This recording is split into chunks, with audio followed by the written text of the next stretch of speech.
Okay, so we are going to start the session now. Thank you so much. Good evening, sir. Welcome. One more time. Our keynote speaker is yet to join, but he will be joining us very soon. Okay. Good evening and a warm welcome to you all for one more session of G20 International One Planet Cabinet. So every week we have been talking about SDGs and also COP20 parameters, whereas we know that SDGs are the collection of ambitious and interrelated targets that aim to tackle some of world's most pressing challenges, including poverty, inequality, climate change, and environmental degradation. They are designed to be universal, meaning that they apply to all countries and all people, regardless of the level of development. That is, to create a planet, we need to collaborate with people, contribute with partnership, catalyzing for a change to the communities and the pathways ahead. On this note, the G20 International One Planet Cabinet has come up with this program, this initiative, with the mission of the 5 Ps as the vision, that is for people, planet, prosperity, peace, and partnerships, with the mission of the 17 SDGs. So we have been talking about different programs on different topics every Sunday, as you know, that we meet. And on that note, we owe a very sincere thank you to our community partners.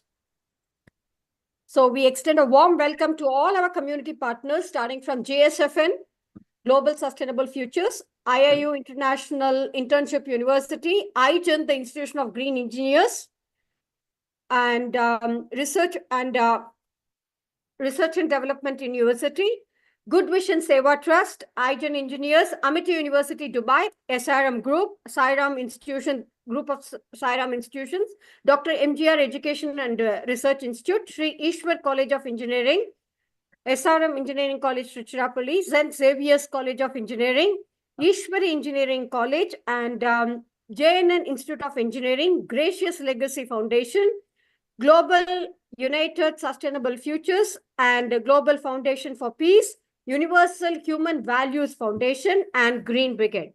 So, and also, along with them, we would like to extend a warm welcome to all our speakers for today, and who is going to deliberate on the topic that net zero. So when it comes to net zero, what is it about? We are going to go know more about it. So we extend a warm welcome to all our speakers, Dr. Lakshmi, who is representing IGEN, Mrs. Lyall Dagada, who is representing Lyall Global Innovative Learning Hub. Warm welcome, ma'am. Mr. Mohammed Zubair, who is representing Higher Education Department. Ms. Mona Saban, who is representing IIU University. Dr. A. Sandhya, who is representing MGR University. Thank you, ma'am. Dr. Bishnupada Bose, who is representing Global GSFN, Global Sustainable Futures. Adhavan Karthik, who is representing Indus International School, the youngest speaker for today. Professor Adil Ahmed, who is representing Amity University, Dubai. Roshni Mohan, who is again representing IGEN. Dr. Parul Shraddha, who is representing Medicaps University, Indore. Dr. Shruti Kulkarni, who is representing IIU. Dr. Prem Nath, who is representing Chiltern TMC. And Dr. Jose Lewis, who is representing PUC and PR Exponentials of Changemakers Society. Thank you so much. Thanks to all the speakers who have joined us today. And on that note, we extend a warm welcome to our special guest for today, Sri T. Manoj Thangaraj sir. Vanakkam, sir. It's always the greatest pleasure of having you in our programs. And you have been very, very supportive. And to have a very small introduction about Sir. Sir is a former Minister of Ministry and Dairy Development. And he is an Indian politician from Dravida Munnetra Kazhagam. Since 2019, he has been representing Padmanabhapuram constituency in the Tamil Nadu Legislative Assembly. And Sir is right now an MLA, that is Member of the Legislative Assembly. Thank you, sir. Thank you so much. Thanks for giving your time and with all your big support. Yes, sir. Over to you. And you can definitely, with all your blessings, we would like to start today's program. Over to you, sir. Thank you. And good evening to one and all who are present here. I'm again thankful to Dr. Srividya for organizing such a wonderful discussion on net zero. And I'm very happy because we are also working on the same lines. And as she rightly told, I was the founder of a Good Vision Seva Trust that is working since 2000. And one of our core areas is environment, climate change kind of things. So it gives me immense pleasure to say a few words with regard to net zero and how India is going to handle it, or what is the target we have fixed kind of thing. I'll finish in within, try to finish by 5 minutes. So net zero carbon emissions refer to achieving a balance between the amount of green gases, particularly carbon dioxide, emitted into the atmosphere and the amount removed or offset. The goal is to limit global warming, and we all know the challenges that we are facing out of it. Ideally to 1.5 degrees Celsius above pre-industrial levels as outlined in the Paris Agreement. And when we look at the breakdown, we can see emissions from the human activities, example, energy, transportation, and industries, should be reduced as much possible, and any remaining emissions are counteracted through natural solutions like reforestation or technologies that is taking up in a large way. And this has to be done in a more, what I said, with the people's participation. That's what I feel. And it's critical to combat climate change, reduce extreme weather events, and protect the ecosystems and economies. It's a very big thing before us, and we all know how the climate change crisis is happening, and we are seeing cyclones, floods, and many kind of things like that. And transitioning to renewable energy, improving energy efficiency, electrifying transport, adopting sustainable practices in agriculture and manufacturing. Many countries and companies aim for a net zero by 2050, though some sectors may take longer due to the technological or economic challenges. And we all know that India, the world's third largest carbon emitter, has pledged to reach net zero carbon by 2070. It was a target fixed by the Honorable Chief Minister, Honorable Prime Minister of India in the COP26 in 2021. This is distinct from the goal set by many developed countries, reflecting India's status as a developing economy with rising energy demands, because we have a very huge population and our industry is also coming up like anything. So we have huge energy demand also. The country currently emits about 2.9 gigatons of CO2, equivalent to annually per capita emissions. When we calculate, it's 1.9 tons. But it may be far below the per capita when we compare it to the developed countries. But when we take it as a country as a whole, our population is very, very huge. So we cannot say that the international average is this, per capita average is this, and we are far behind it. We cannot say. That's what I feel so. And some key points I can say about the context in India, because here coal dominates the powering sector. Nearly 70% of India's electricity is taken from thermal plants. And the non-fossil fuel sources like solar, wind, hydro make up nearly 46% of installed capacity. That's a good thing we can see. And India targets 50% of energy requirements from renewable energies by 2030.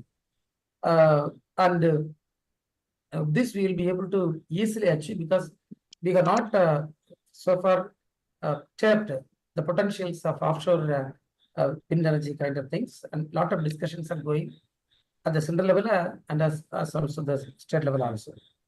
2030, when we look at the 2030 targets, alongside the renewable push, India aims to reduce total projected carbon emissions by 1 billion tons and cut its economy carbon intensity by 45% by 2030.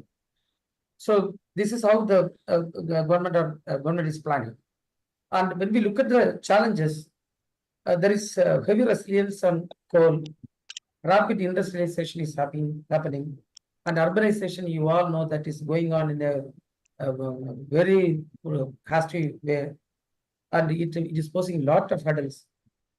Now we have the transition for energy intensive sectors like steel, cement, and transport is really critical and really it is challenging. And we all know that it accounts for nearly 70% of emissions that is happening. So we have a lot of opportunities on one side for solar and wind kind of things. But at the same time, we have a lot of challenges too.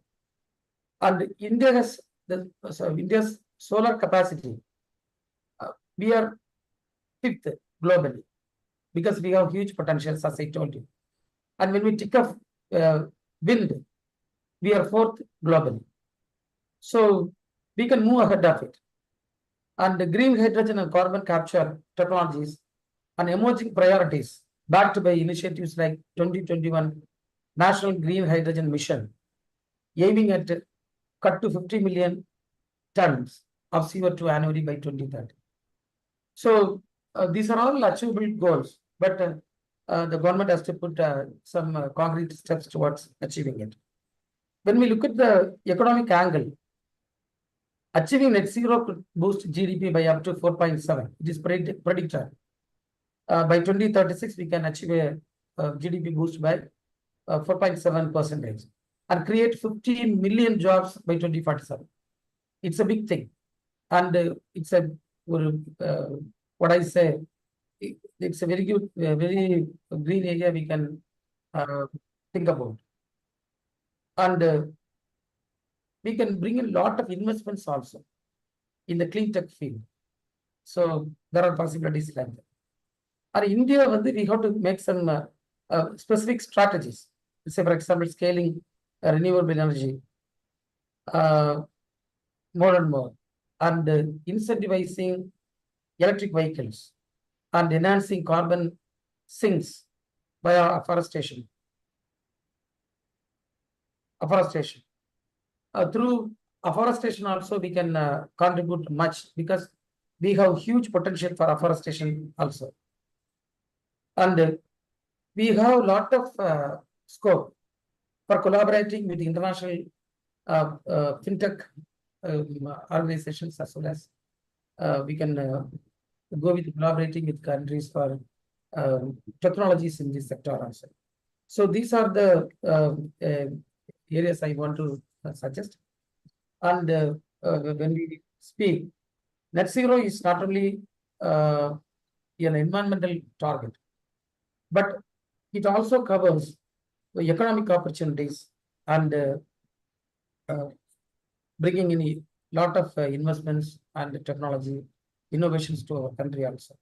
So let us all join together and focus on this particular field that will give more importance to our country as a whole in the international global level. Thank you, Nathan. Thank you. Thank you, sir. Thank you so much. And it is always a greatest pleasure and honor to have you amidst us for this kind of a session.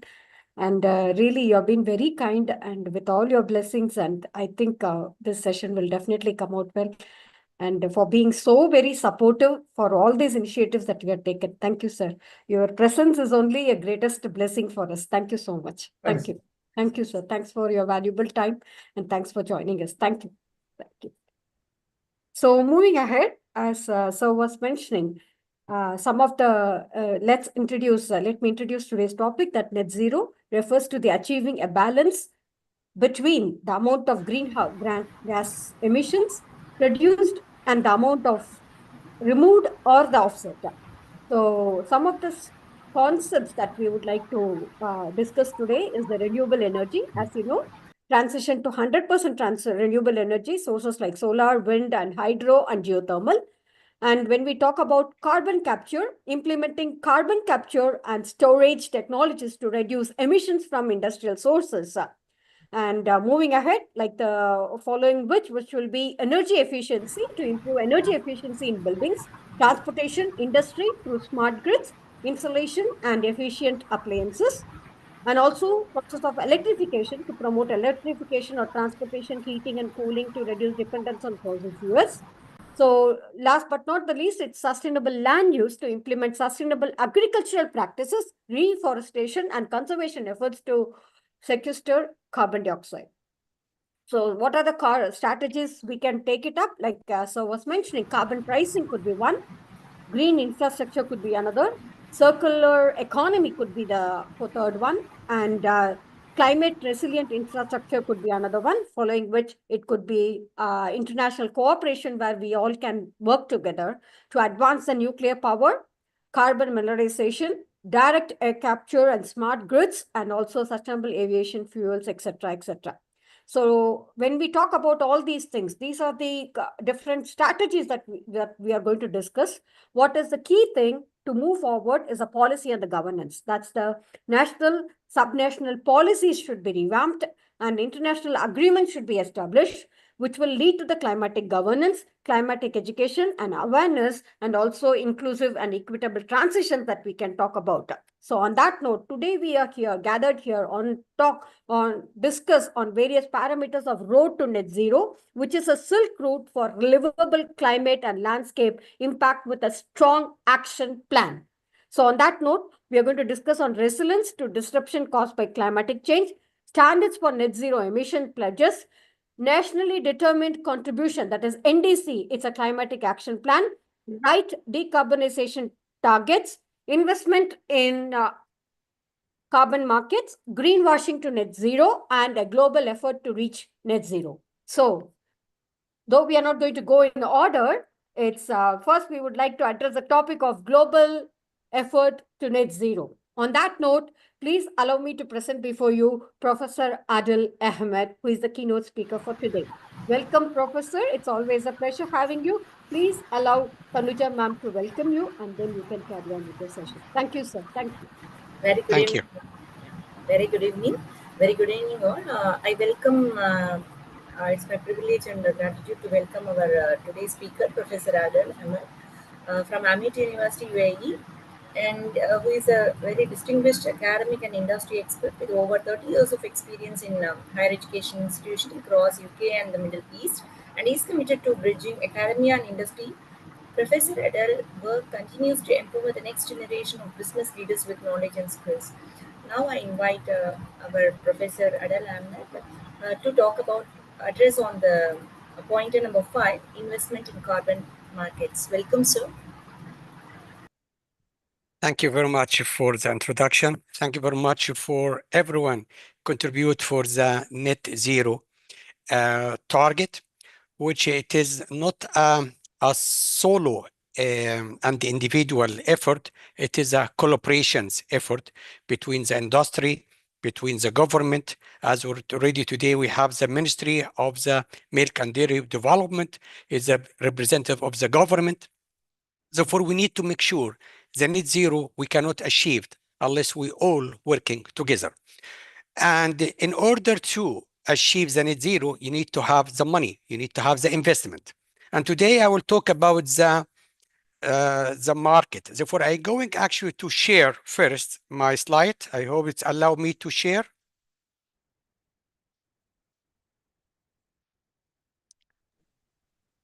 I'd like to make sure, have you already? Yeah, we have given the permission to everybody. Yes, therefore it's okay now. You can see the slides. It's loading. Loading, It's yes. loading. Yes, we are able to see your slides. Yes, Professor. Brilliant. Okay, therefore today I'm talking about investing in the carbon market. Therefore, first, when we talk about the market, it means buy and sell. Therefore, what we going to buy and sell? We go to buy the carbon, the emission we produced, how we can sell the allowance, which we can use it. And you can use the sustainable finance approach in order to achieve the climate action. And it is very important, this action is coming from academia, coming from industry, coming from the ministries, coming from the government, for the NGO, all of the non-governmental organization as well. They have to provide this. Therefore, I would like to thank the G20 International One Planet Cabinet for inviting me for that. And as well, I would like to thank all the contributors today for the road to net zero. I would like to thank everyone from the speaker today and all the presenter today and all the people who already organized this event.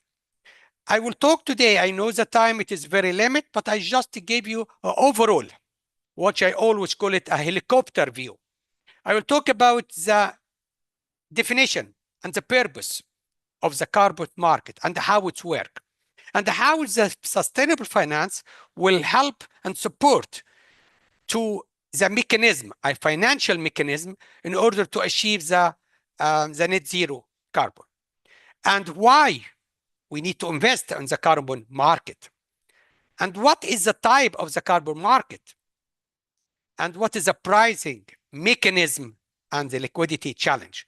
And they're going to provide as well a global case study quickly as a helicopter view, and as well from the global south, from the MENA region. Therefore, we have the global south and the global north example today as well. And after that, I'll finish with the action plan. As the moderator has mentioned, she already mentioned, Dr. Silvanos, she mentioned about the action plan. And the action plan here for the investors and for the policy maker as well. And then in the end, we'll have any question or answer for that. And everyone aware about the 17 goals, but we talk today about goal number 13, which it is the climate action and how we can do that.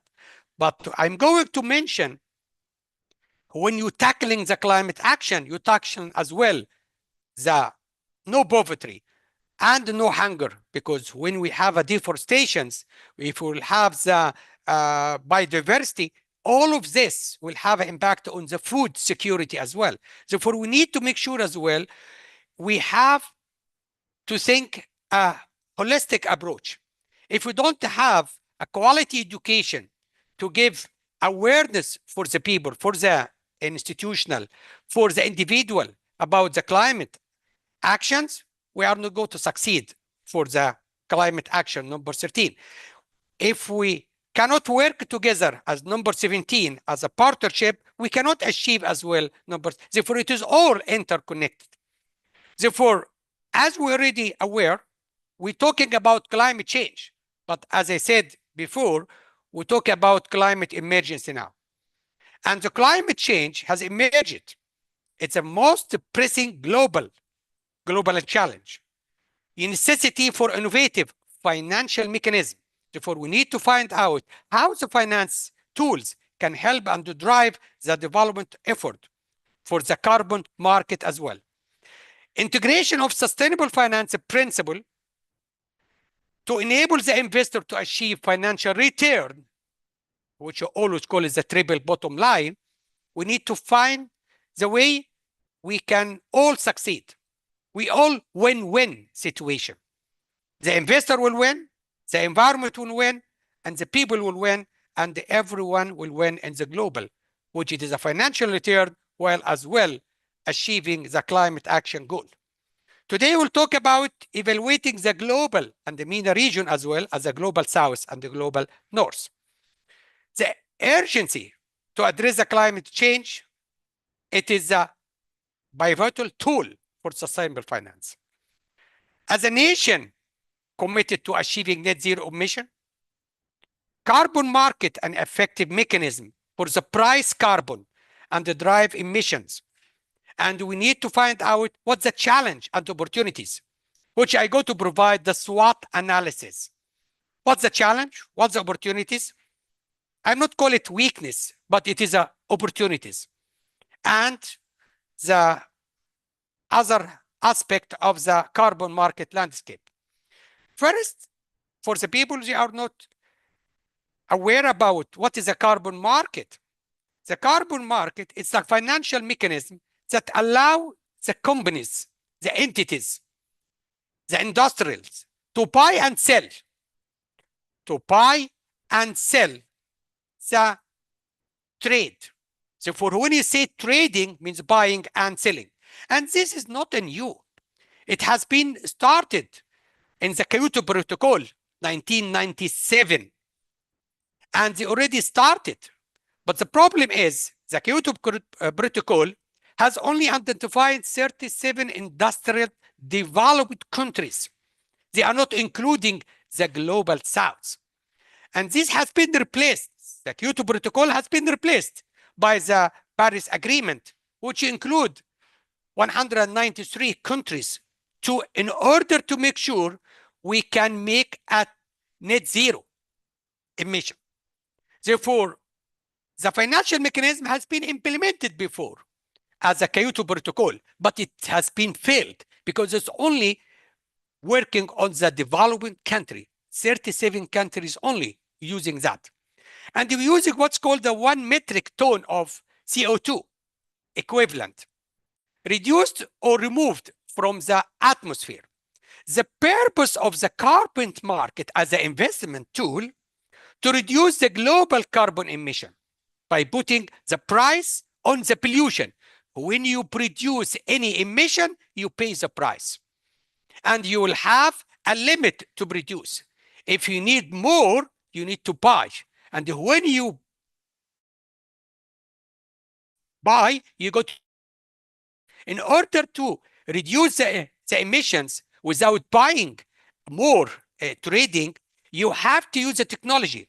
You have to use cut the emission in a cost-effective way.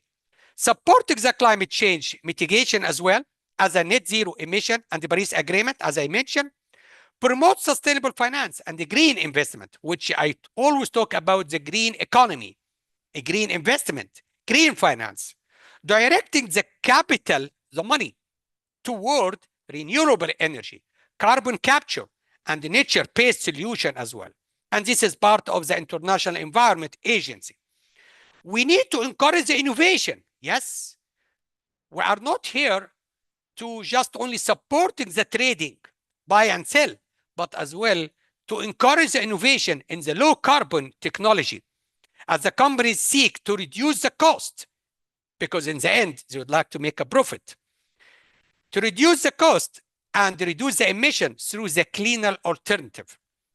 By pricing the carbon, this is a very important in order to create a financial incentives for the industries to reduce the emission and invest in the decarbonization strategy. Sustainable finance, it is just only the tool.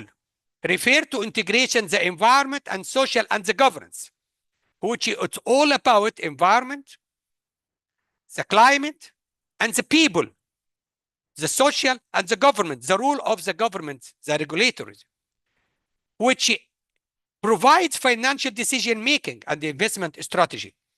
Sustainable finance encompasses a wide range of the financial activity, particularly in the context of the investing in the carbon market. Sustainable finance is guided by principle, environmental sustainability, social sustainability, and as well governance and the transparency. It is very important. The type of the sustainable finance which help the trade market and the carbon market, it's a green finance. We can finance through sustainable bond and loans. We will have an impact investing and the climate risk insurance as well. And we have a blended in. To understand more about the carbon market function as a financial platform, I said market like a stock market. There is buying and selling. Therefore, we can trade this carbon as a commodities. Therefore, the people will buy and the people will going to sell this one. And this is very important to include financial return with a climate impact. We need the regularity, compliance, and the corporate ESG strategy as well. The market growth and innovations. The carbon market expanding rapidly. Voluntary market, as we go to talk about two types of market, compliance market and the voluntary market. The voluntary market, it is passing now 2 billion by the 2023 as a last statistical from the ecosystem marketplace. And we need to make sure as well the blockchain pays the carbon credit to record all the transactions, to make sure there is a transparency as well, including in this trading. Supporting the renewable energy and the nature-based solutions. It is very important to make sure we have a reforestation, renewable energy, and the methane capture and the carbon removal as well technology. We need to make sure as well we have the direct air capture, the DAC technology, in order to measure exactly the CO2 in the environment. We need to find out the high value in carbon credit. The carbon pricing mechanism, it is very important, which I'm talking later on now about that. But the other thing you need to make sure everyone understands the carbon market, broadly classified to two major categories. Compliance carbon market, which it is a regulator, carbon market by the government, and you have a voluntary carbon market. The compliance carbon market, it is a government-regulated market where the companies legally, by law, required to have a limit emissions under the capping and the trade or a carbon tax system. How it works? The government set up the carbon cap on a total emission, and the company receive a carbon allowance or permit, or buy them through auctions. If the company exceeds their limit, they must buy allowance. But the company, if you buy allowance, they reduce the profit. In this way, they have to find out a way, technological innovation way, in order to reduce the emissions instead of buying. Or you go to pay penalties. And when you pay penalties, will affect as well the bottom line as a profit. If this limit less than the allowance, they can sell it or trade it. And this is where we can have here a win-win situation of that. Example of that, we have a three important example in the global, which it is a European Union emissions trade system, which it is the largest world carbon market, covering 40% of the EU emissions, European Commission. Another example, it is a China national carbon market as well, which it is by the government. And we have a very popular, it's called the California Cap and Trade Program, which is a key system for the North America. What is the key benefit of the compliance carbon market? Create a strong incentives, yes, financial incentives, environment incentives, and the social incentives as well. For who? For the industries to cut the emissions. Establish a predictable carbon price for the investors. Therefore, we can predict what is the price. And this is one of the challenges I go to talk later on. Drive decarbonization in high emitting sectors like energy sectors, manufacturing sector, and everyone aware about the aviation sector as well. The challenge here is the market price volatility, as I go to tell you, because there's a change in the regularity. The tons on the European Union different than the tons of the emission of CO2 and the California TAP, as I go to tell you, carbon leak risk as well. The another type of the carbon market is the voluntaries. It is not a regularity by the government. It is a voluntary carbon market, allow companies and the organization, individual, for purchase carbon credit voluntary to offset their emission. Unlike the compliance market, it is no legal requirement, but it is an individual requirement. How it works? The company buy carbon credit from the verified emissions reduction projects. Therefore, if you have a project has been verified as a emission reduced, we have a different authority to verify this project, and each credit offset 1 ton of the CO2 equivalents. Common projects include like reforestation, as I mentioned, renewable energy, methane capture, and the carbon sequestration as well. The third-party certificate bodies like Verra, like a verified, and the gold standard and the climate action reserve ensure the credit validity as well. Example of that, we have a Verra, as I mentioned, like a verified carbon standard. It is one of the largest voluntary carbon registry globally. and we have a gold standard focus on a project with a co-benefit for sustainable development. And the last one, it is a climate action reserve. It's a North America voluntary market as well for that. What is the key benefit? Support the corporate net zero strategy. Therefore, they have a mechanism to achieve the net zero as a corporate. Not as a government, as a compliance, but it is a corporate as a voluntary based. Fund nature-based solution as well. What's the challenge? Yes, we have a greenwashing risk, which is somebody will go to talk about, some of the keynote speakers as well, about the greenwashing risk as well of that.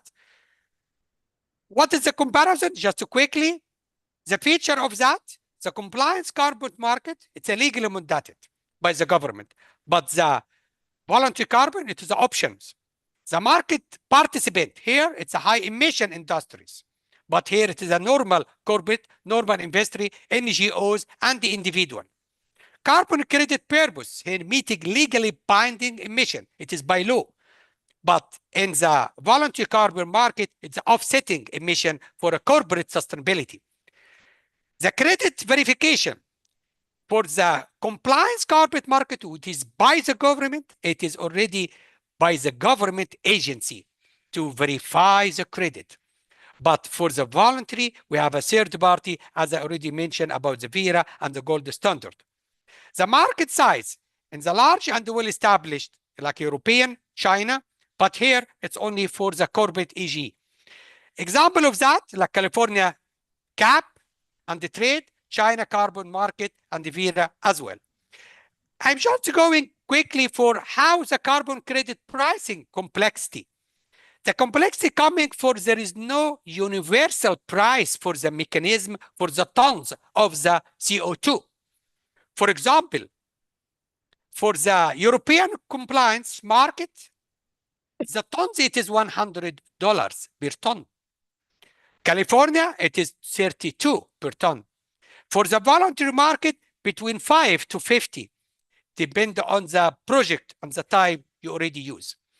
One of the very important liquidity challenge in the emerging market, compliance market, high liquidity, because talking about the government, but the voluntary, they have a liquidity issue because market credit pricing less than predicted. In the MENA region, as UAE and Saudi, required as well a strong investor participation in order to improve a market depth. Solution is scaling the voluntary market as well. I just go quick with a case study quickly.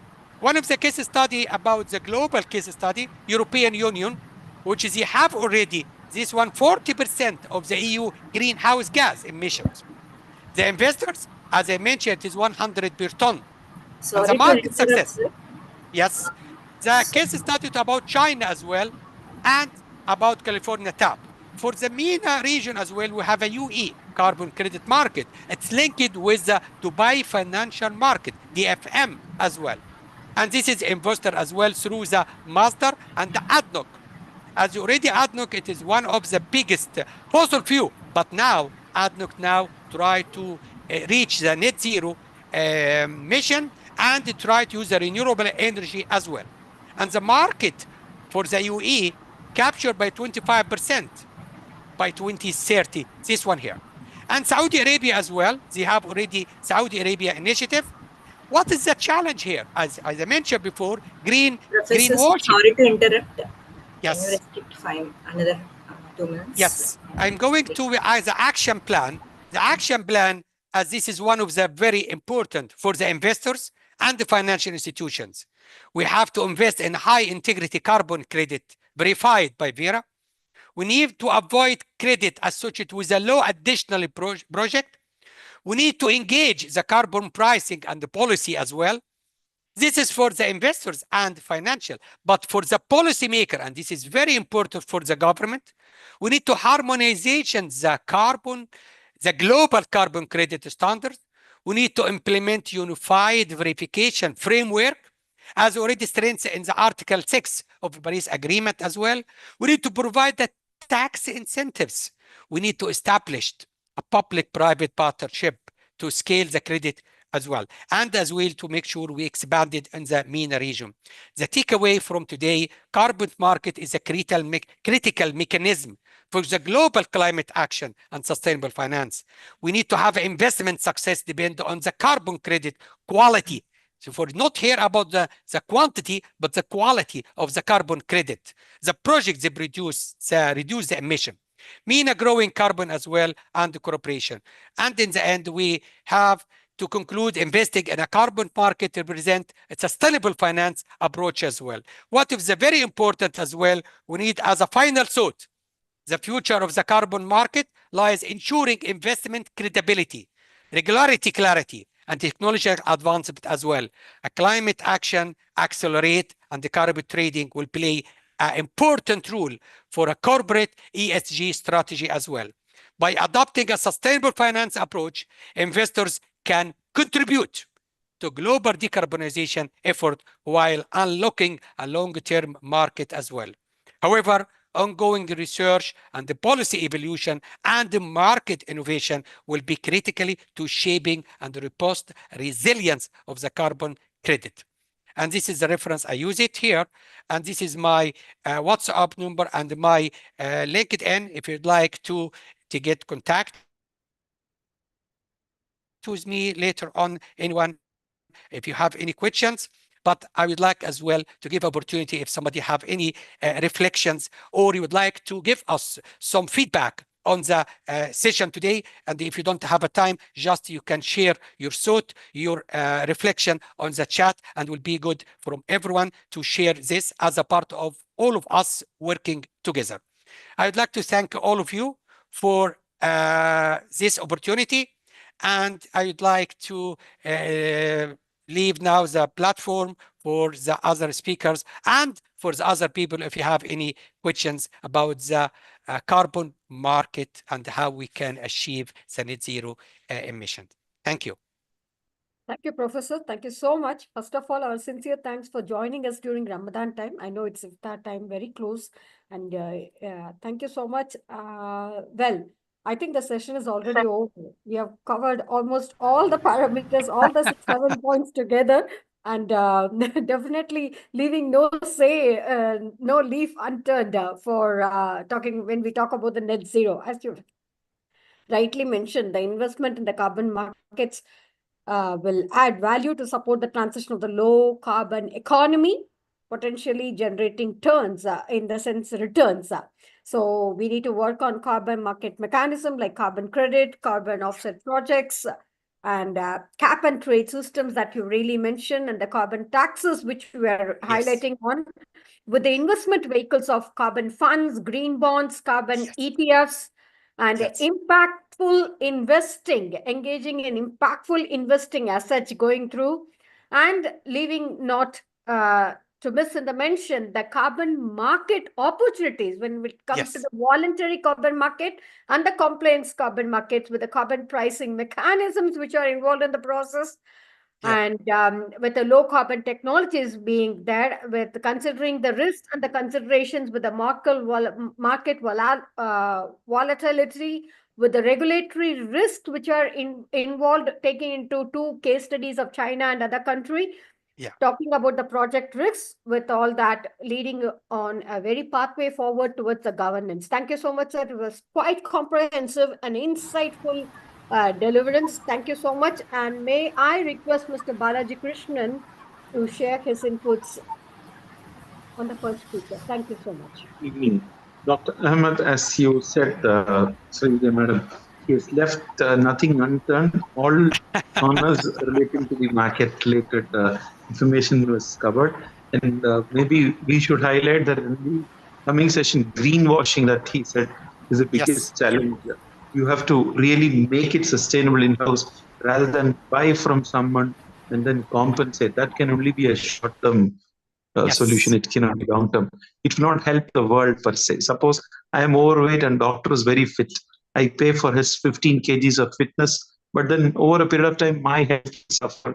And because I am a big nation, big corporate which is producing a lot of negative carbon emission, unless I in-house make the correction, it will become very difficult. So that part is very wonderfully taken, doctor. Professor and so on.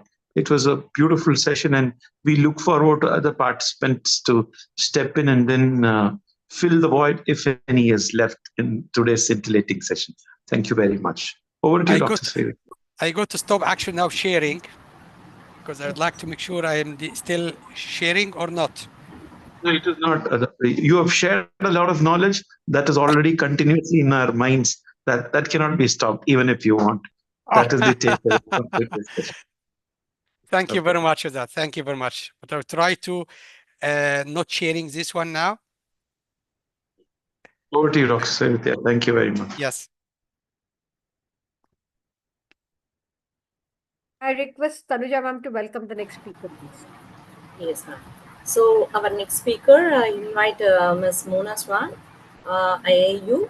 She's a Vice President of AULA, EduTech expert, and she's an international trainer, global speaker, ambassador of IAU. And now I invite her to talk about investment in carbon markets, point number 5. Please, ma'am. Thank you, Dr. Mona, and thanks for your patience. And I know you're also very close to the iftar time. Kindly, our sincere apologies. Please go ahead, ma'am. Thank you. Your screen is quite visible now. And then, I think you need to go on to the slideshow mode. The presentation mode. It's a Google slide. That's it. Yeah. Okay. Please go ahead. Thank you, ma'am. Good evening, everyone. Thank you for being here today.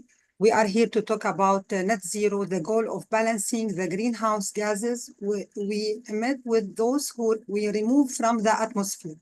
But net zero isn't just about cutting emissions. It's also about building climate resilience to adapt to the change we can't avoid. Today, I will show how mitigation and adaptation work together to create a sustainable and resilient future. We will look at real-world examples and also discuss challenges, trade-offs, and opportunities we face on the path to net zero. By the end, I hope you will see how we can turn this vision into reality through innovation, collaboration, and action. So resilience is the ability of a system, whether social, ecological, or socio-ecological, to anticipate potential hazards, adapt to changing conditions, accommodate disruptions, and recover efficiently from impacts. Think of it like a mattress. It can absorb pressure and bounce back after the pressure is removed. This cycle of resilience is crucial for managing climate risks. I will share with you a case study. The Netherlands is a global leader in climate resilient pathways.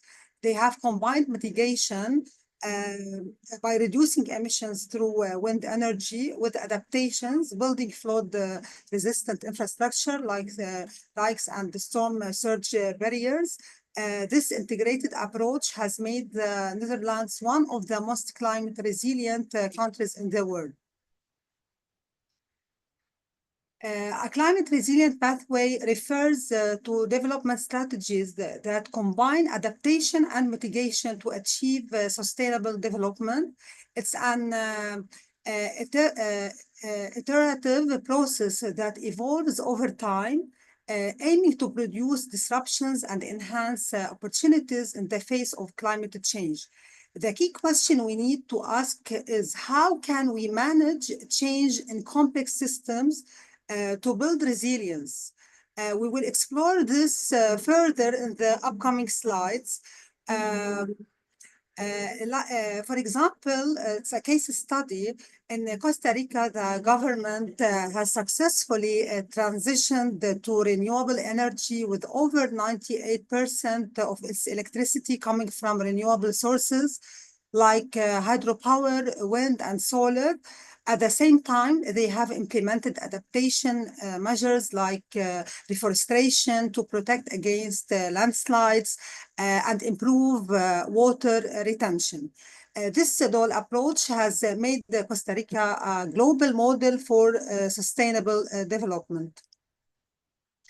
So mitigation reduces the severity of climate threats by lowering greenhouse gas emissions, while adaptation enhances the ability of systems to cope with the unavoidable impacts. Together, they moderate the negative effects on sustainable development and create opportunities for growth and innovation. Both strategies are essential for building resilience. Climate change is a threat multiplier. It can derail sustainable development progress and require new approaches to develop that account for complex climate social ecological interactions. However, there is hope. Well-planned mitigation and adaptation can foster sustainable development and help us navigate these challenges. In Rwanda, the government integrated the climate change into their national development plan through the green growth and the climate resilience strategy. This has helped them achieve sustainable development while addressing climate risks, such as improving agriculture productivity and reducing deforestation. Here are the key takeaways. Climate change intensifies stresses on already vulnerable systems. Ambitious mitigations targets are essential for high climate resilience. Transformational adaptation is needed for serve climate impacts. Trade-offs and co-benefits must be carefully managed. These points will guide our discussion on how to pursue climate resilient pathway. There are trade-offs and co-benefits to consider. For example, adaptation measures like fossil fuel-based air conditioning may increase emissions, while mitigation efforts could hinder adaptation if they reduce energy access. On the other hand, initiatives like REDD, which is reducing emissions from deforestation and degradation, offer co-benefits by reducing emissions and improving livelihoods in forested areas.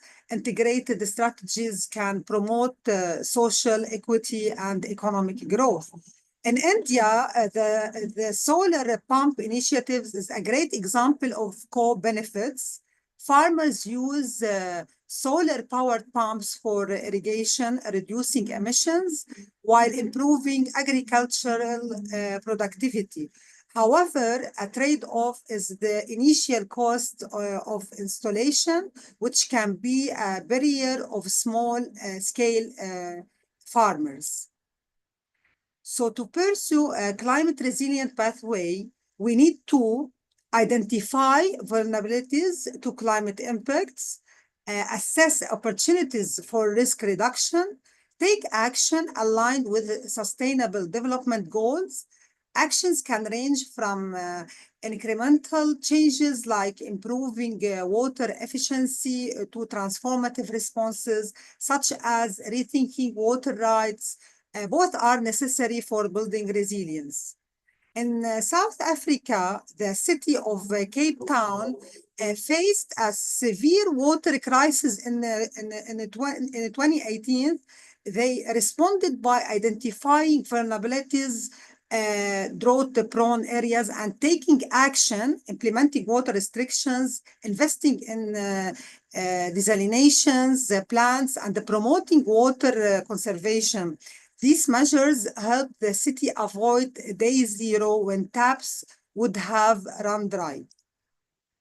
The elements of a climate resilience pathway include resources, access to scientific expertise, financing and climate information, practices, risk management and contingency planning, awareness and capacity, social awareness of climate risk, leadership for sustainability, and development.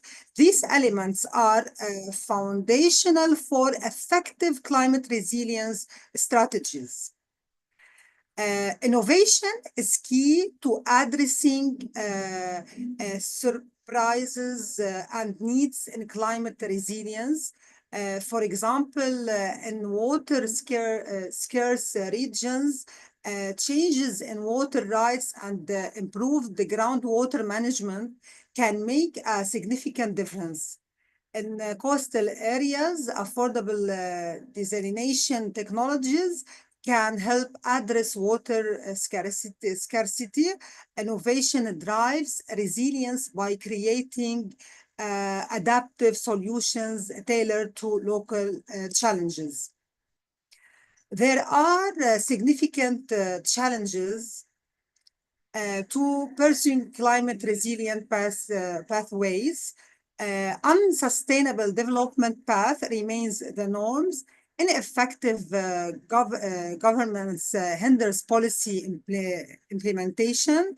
Rapid population growth and unabated emissions increase risk. Without action, losses could be so widespread that no development pathway would be resilient. This underscores the urgency of addressing these challenges. When pursuing CRP, we must consider institutional context, innovations and technology, window of opportunity. Now is the time to act to improve resilience and livelihoods. These factors will determine the success of our resilience building efforts. The way forward involves iterative processes of monitoring, evaluation, and learning. Adaptive management reduces disaster risk and promotes resilience. Leadership and collective action are needed to navigate the complex challenges posed by climate change. We must work together to create a sustainable and resilient future. To reiterate, the way forward requires iterative process of monitoring, evaluation, and learning, adaptive management to reduce disaster risks and promote resilience, leadership and collective action to navigate the complex challenges. These steps are critical for achieving climate resilience. Now, thank you for your attention. I hope this presentation has provided valuable insights into the importance of climate resilience and how we can work towards it. For more information, please visit www.unesco.org. Okay, thank you. And here are the references. Thank you. Thank you. Thank you, Ms. Mona. That was a wonderful presentation where you had taken examples and instances from different parts of the globe as such. That was really commendable.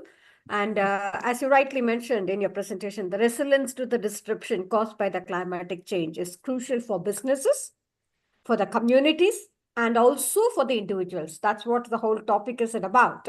The planet, people, prosperity that we're talking about. So we are taking into account your climatic resilience strategies that you have mentioned about the climatic risk assessment. That's the key first primitive point that we need to look into. And when we take into the risk assessment, the diversification and the adaptation process that has to be in vogue as such, not leaving with only producing reports, as such go on to the restoration process, definitely.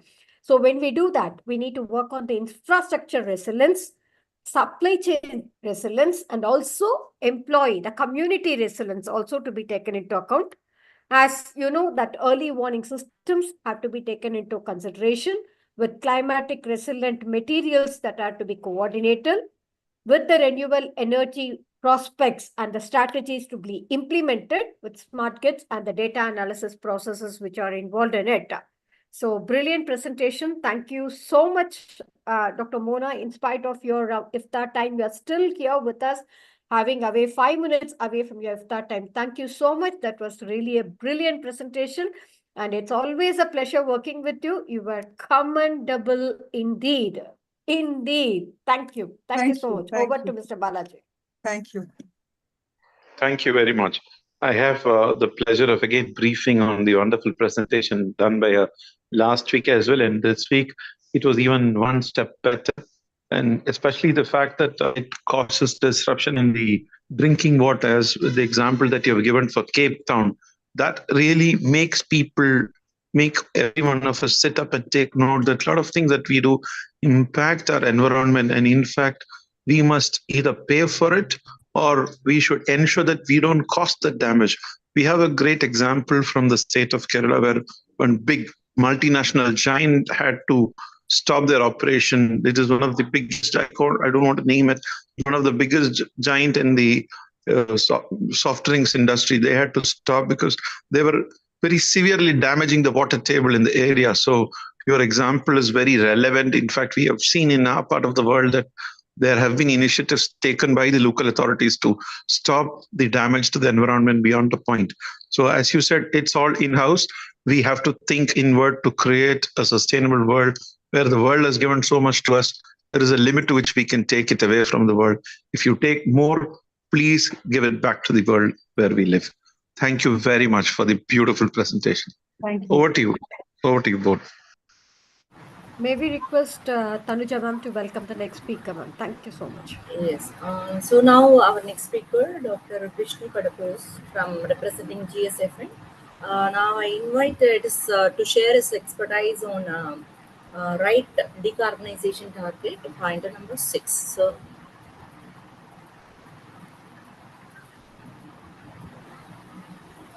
Dr. Vishnu. Yes, I am here. So shall I share my slide? Please start sharing, sir. You can actually. Yes.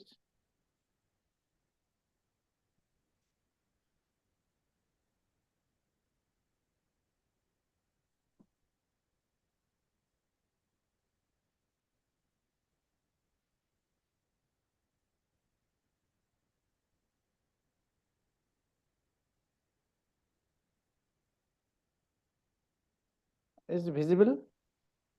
It's loading. It's not even loading.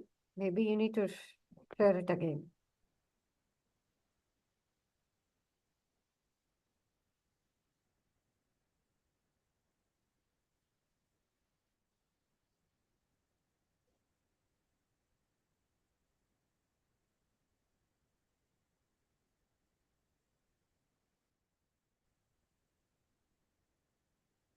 Yes, doctor. If there is any problem, so we'll go on to the next speaker and we'll come back to you, definitely. Okay. Yes, you call the next speaker. Okay. Next speaker. Thank you so much.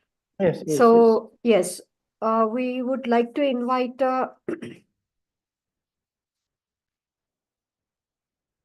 hello. Hello. Am I audible? Yes, ma'am, audible. Yeah. Miss Dr. Vishnu, your screen is loaded now.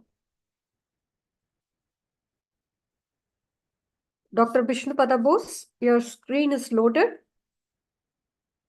We could see, right, decarbonization targets. Dr. Vishnu, would you like to continue, please? Yes.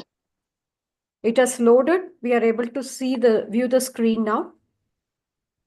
Maybe you'll have to go on to the presentation mode.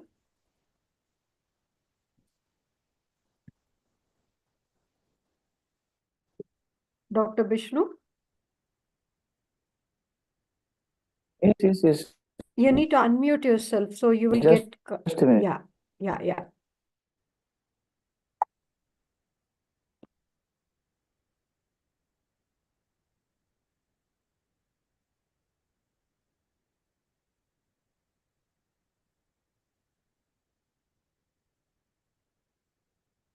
It's visible now? It is quite visible.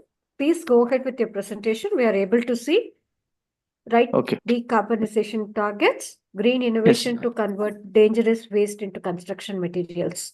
Please go This is ahead, Dr. actually, Vishnu. Thank you. yes. Very good evening, one and all. Thank you so much for inviting me this platform. This is actually one realistic project we have performed along with my research group in the university, that we have converted mining waste in a to produce a bricks and concrete. So in general, traditional bricks using fuel for in the clean, but in our process there is no fuel is required. The process we have developed such a way there is no greenhouse gas produced through this process. So that is a part of the net zero goal emissions. So this is my projects.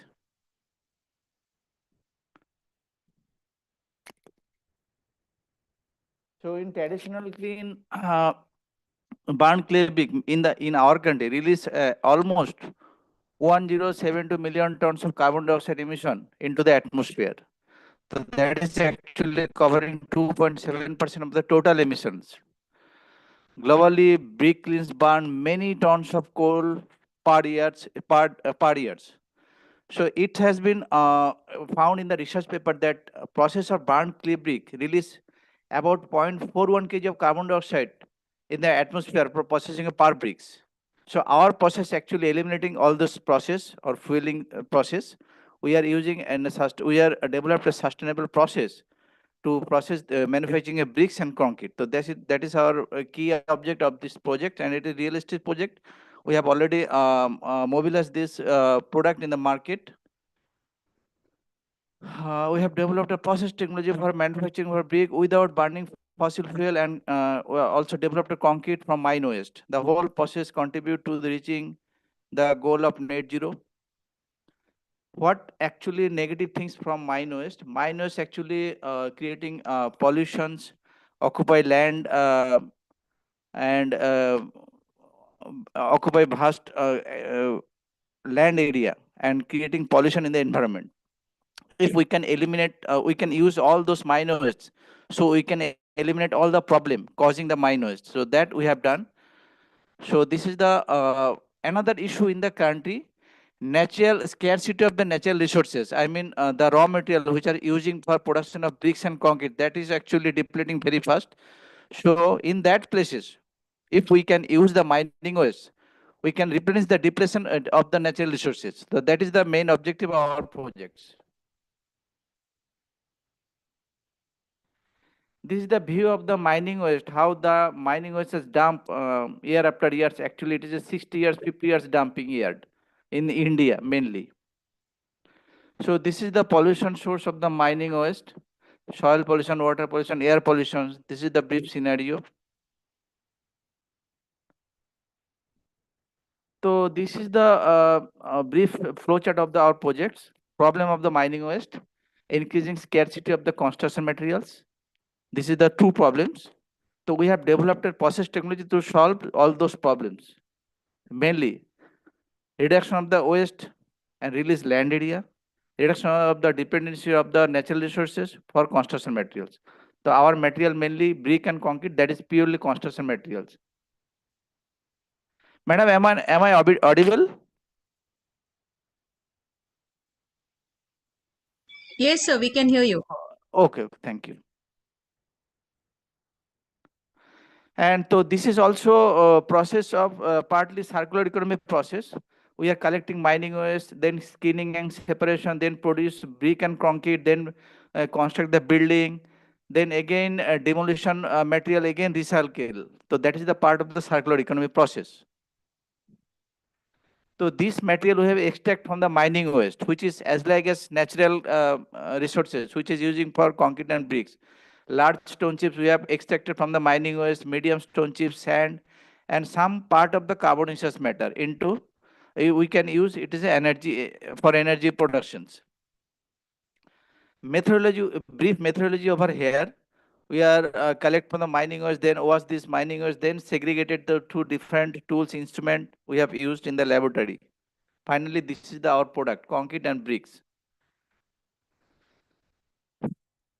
That I partly discussed earlier slide. The problem is this: huge mine waste cause for tremendous environmental degradation. vast land area rendered unfit for vegetation and inhabitation, and depletion of the natural resources.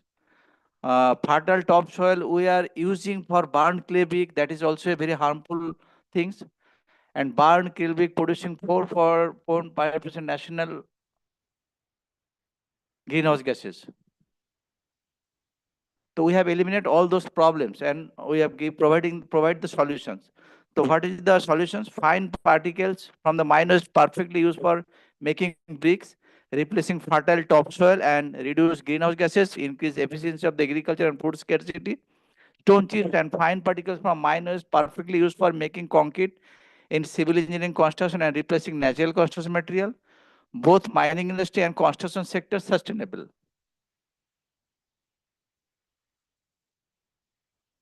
So this is the very nearest view of this material which is extracted from mining waste. This is again flowchart how we produce the, how you develop this process technology. This is the actual sample prepared in the laboratory. And finally, it has already commercialized in our area. This is the brief abstract of the costing. So it has been found that that concrete which we have produced, it is 36% less cost from the traditional concrete which is available in the market. And we have survey for the bricks which is available in the present market. So our product actually came 4 rupees per bricks, and these all are existing market bricks which is available. And their production mainly, they are using fossil fuel to produce these bricks. This is the brief market study which I have already described. And benefit of the projects, our approach, net zero emission goal 2050, approach waste to wealth, low carbon footprint, low cost, a high competitive strength, which is very relevant for the civil engineering project, scalable business model. These projects we can establish in anywhere in the country or abroad. Buildings constructed using waste material are classified as a green, release vast land area for agriculture and commercial activities, create job opportunity for local displaced peoples, replacing scarce resources for aggregates. And this is also limitation. Manufacturing bricks using mining waste is possible only in the vicinity of the mine area. The whole process contributes to reaching the goal of net zero emissions. It's possible to convert mine waste into construction material without compromising quality and cost, sustainable propositions. That technology can help to consume waste and provide an alternative resources for construction sector. The calamities associated with the waste will cease to exist. The technology will ensure food scarcity by replacing traditional clay bricks. The building to be constructed using technology will qualify as to be a green building. The technology provides innovative entrepreneurial opportunities with unique perspectives. Thank you so much. It is a realistic project. We have already performed it in our laboratory. Thank you so much.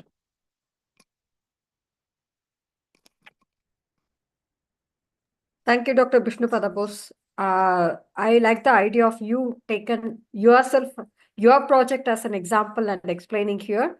And would you, what I wanted is that if you can just give your location or your website, you can share in your chat box, in the chat box. People will, anybody who would like to connect with you, they will connect with you on a personal level and they will be able to collaborate and start working together. So that was wonderful.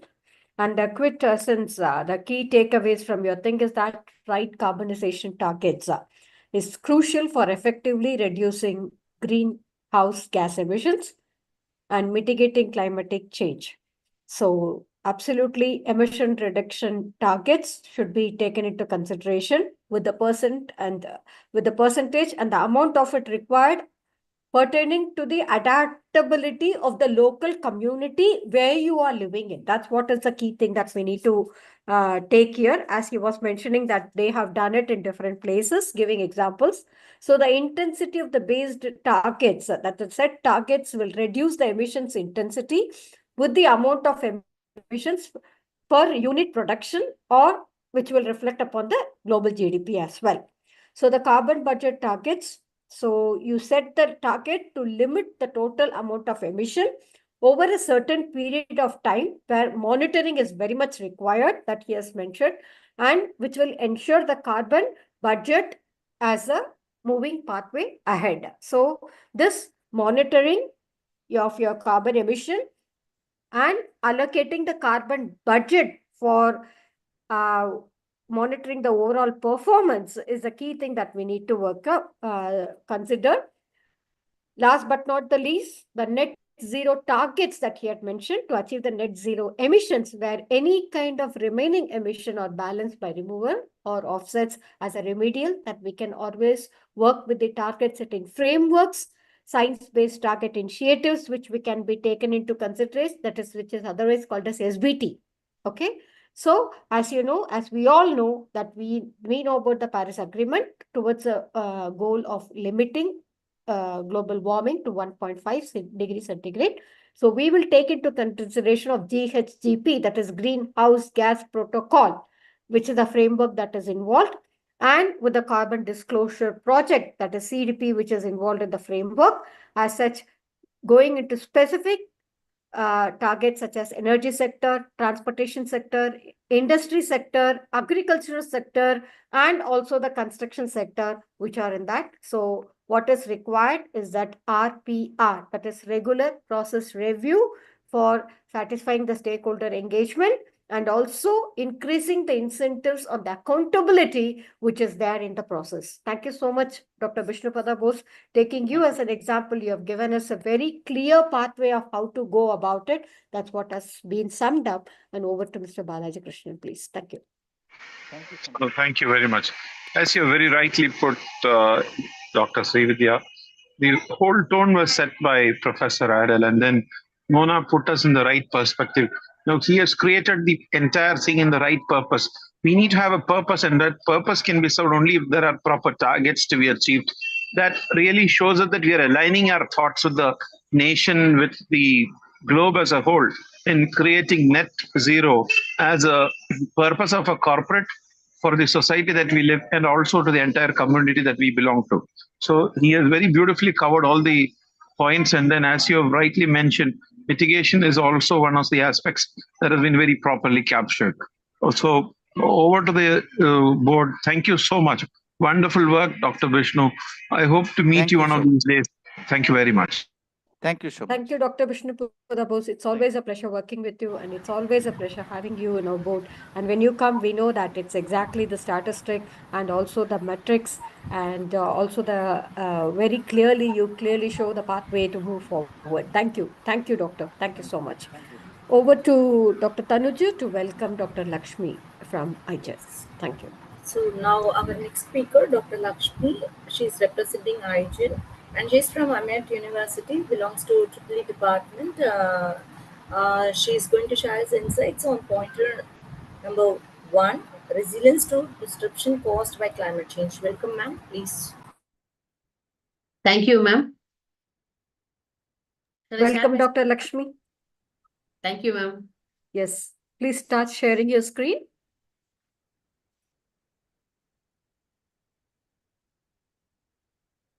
It's loading, ma'am. It is loading. We are able to see your screen. It's viewable and you're quite audible. Maybe you need to go to the slideshow mode, the presentation mode. Yes, you can start your presentation now. Thank you, ma'am. Thank you, ma'am, for giving us an opportunity in presenting, being one of the speaker in G20 International One Panel Cabinet. And I thank Ramesh sir for considering us for this G20. I am representing IGEN. I am Dr. D. Lakshmi, professor from EEE department, working in Amit deemed to be university and also acting as a head IGEN in Save Club. My topic is resilience to disruption caused by climate change. So first we shall see what is climate change. Climate resilience refers to the ability of the communities, the systems, and the economics to withstand and recover from and adapt to climate-related disruptions. So what is the importance, why we are going for climate change adaptation? So by in this situation, it is very, very crucial to undertake this climate change, adapt this climate change is crucial as extreme weather events are more frequently occurring and it is very, very severe. And by this presentation, we will be covering the key aspects of climate resilience, impacts, strategies, and also some of the case studies which are illustrating the effective adoption. So first we shall see what is climate disruption. So the climate change, it will be leading to rising temperature and extreme weather events, sea level rise, and biodiversity losses. So because of that, hurricanes, floods, droughts, and wildfires disturb the ecosystem, economies, and also the communities. So this disruption threaten for food security, water availability, infrastructure, and making adoption and mitigation crucial for sustainable and resilient future. So because so we have to address to this global rising temperature and the weather events like floods and wildfires. So we are frequently hearing this wildfire when and then and there, and floods and all. Previously it was occurring 10 years once like that, but nowadays in a year we are always getting information in world level. Many of the countries are being affected by floods. So this is frequently happening in many countries. So this has to be addressed, and the sea level is also rising, which is threatening the coastal cities and the small island nations.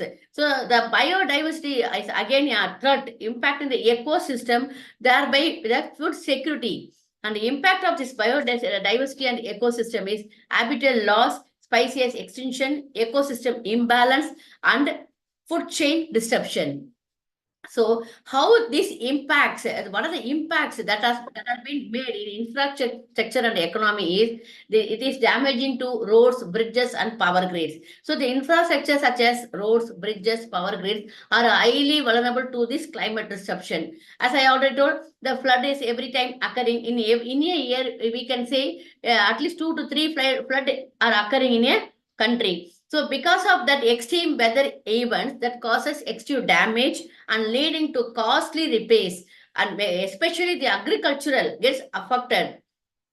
Once the agriculture gets affected, the food chain, supply chain also will be affected. Thereby, the products in the produced during by agriculture gets raised, and food insecurity happens. And because of that, healthcare system also being affected. And then climate-induced illness, disruption to agriculture and food supply, and because of all these things, economic losses will occur, and finally health will be affected. So next we shall move on to social and community impact. What are the social and community impacts are? Displacement and climate mitigation, and vulnerability of marginalized communities, mental health and climate anxiety, and what is the importance of this community resilience? There is a climate change. This proportionally affects the communities, thereby increasing the displacement due to sea level rise and extreme weather. Nowadays, in Chennai itself, we are facing very high temperature even in this March, and we are expecting in the May we will be getting 47 degree. Previously, it was by 10 years ago, it is 32 degree. That itself is a very high temperature. But day by day, the temperature is going on increasing. And because of all these things, the heat stroke occurs and the human health are being affected. And the mental health issues, because of all these things, mainly we will be getting health issues and mental health issues such as anxiety, depression related to climate change. And also it is going on increasing, not decreasing. So strengthening the community-based resilience is also initiatives is also very, very crucial. And next we shall move on to strategies for building the climate resilience. First, we shall plan the sustainable urban plan, and coming into instead of using the fossil fuels, we can move on to renewable energy, thereby creating the greener infrastructure and strengthening the disaster preparedness. And also some of the policy intervention and climate action plan has to be taken into consideration. The key strategies are, that is sustainable urban planning, like building the flood resistant infrastructure, green spaces and all. And as I already told, instead of using the fossil fuels, we can move on to renewable energy resources, thereby mitigating the climate change and strengthening the disaster preparedness through early warning systems. Thereby we can save the lives. That is, as we give in the warning to the fisherman community, whether the flood is coming like that, we can make the lives to be saved. And policy makers has to implement a strong climate action plan to derive the systematic change in the country. So next, what is the role of technology and innovation in this climate discussion is smart grid and resilient energy systems. As I have told, we can switch over our usage from fossil fuels to renewable energy resources, and then AI and big data in climate prediction and sustainable construction material, climate-friendly transportation solution. And by making all this into action, we can make our net zero into action. There is a technology plays a crucial role in climate resilience. Thereby, in a small grids, we can ensure the reliable energy distribution during the disorders. During disorder, we are unable to get the power. So that time, if you are having a good technology, with the help of the smart grid, we can make the power always available to the consumer. AI and big data help predicting the climate patterns and also improve the disorder response. So the sustainable materials will be reducing the environmental impact in construction, and also greener transportation like electric usage of electric vehicle, and thereby we are cutting the carbon dioxide emission. So these are the some of the strategies we can implement in our society and make the climate resilience to be reduced. Some of the case studies which I have taken here is Netherlands flood prevention strategy, advanced water management system like lakes, floating buildings, protect against the rising sea level. And in Japan, the earthquake resistant infrastructure has been created. There is innovative engineering which minimizes the damage from the natural disaster. And in USA, wildfire management in California has been built, thereby controlling the burns, and fire resistance urban planning will be reducing the wildfire risk. And in India, heat wave preparedness initiatives have been taken. There is early warning systems, cool roof programs, and public awareness to mitigate the extreme heat impacts. So from these strategies, we can see several countries have implemented the climate resilience strategy, and the Netherlands has the advanced flood management, as I have already told. And the policy and the government's approaches, what are the policies they can take is the role of international agreement, the Paris Agreement, and the SDG goal attainment by 2030, and national adoption plans, corporate sustainability initiatives, and the community lead resilience projects. All these are the some of the things which I have taken from the internet. The international agreements like the Paris Agreement guides the climate resilient efforts. And some of the critical sectors are corporations are investigating in sustainability initiatives, and local communities play a key role in creating the grassroots to the climate resilience projects. So what are the call for action is we have to the government alone can take the action. As an individual, we have to take some initiative, and those in individual action will be put as a collective action. So this has to be taken into very, very important consideration, and encouraging the people to use to make sustainable practices in daily life, and investigating the climate education and research, how these are happening, and what are the remedies we can take into action. So each and everyone has a role to play in building climate resilience. Individuals can adopt sustainable practices.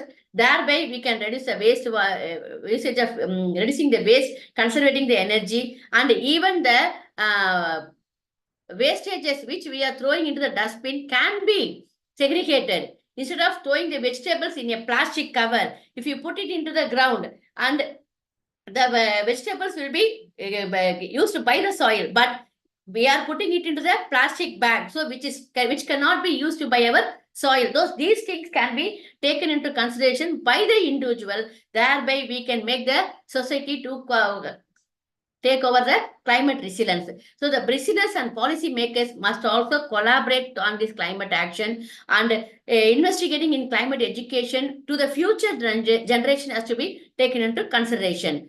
And from this information, we come to a conclusion that climate resilience means adapting, mitigating, and thriving in face of climate disruption. This raising temperature, floods, wildfires which are threatening our community, but we can overcome all these problems by sustainable urban planning, renewable energy into existence, and resilient infrastructure and disaster preparedness. We can build a stronger future for our younger generation. The technology policies, global cooperation are very crucial in this scenario. By embracing the collective action, innovation, education, we can protect our ecosystem, economies, and societies. A resilient world is possible. Act now for a sustainable tomorrow. Thank you for giving an opportunity. Thank you. Dr. Lakshmi, that was a powerhouse presentation. You know, like you start, come on, I'm going to present it. I'm not going to stop anywhere. Well, we would request Dr. Vasanthi Reena Williams, ma'am, to summarize it for Dr. Lakshmi. Thank you so much, ma'am. So please introduce yourself, Dr. Vasanthi, and then you can go ahead with your summary. Thank you. Thank you so much, Dr. Srividya. I'm Professor Reena Williams. I'm Vasanthi Reena Williams, commonly called Reena. I head the Department of Management Studies at Vidya Vikas Institute of Engineering and Technology. I'm also into the research department. Dr. Just going to saving time. Dr. Lakshmi really covered key aspects of climate change, followed by the impact that it has on social and community getting impacted. The presentation also suggested strategies. The flow was well taken, and I think she was able to drive her objective across. She spoke about sustainable urban planning and using renewable energy sources. She suggested a strong climate action plan and change from using fossil fuels to sustainable fuels.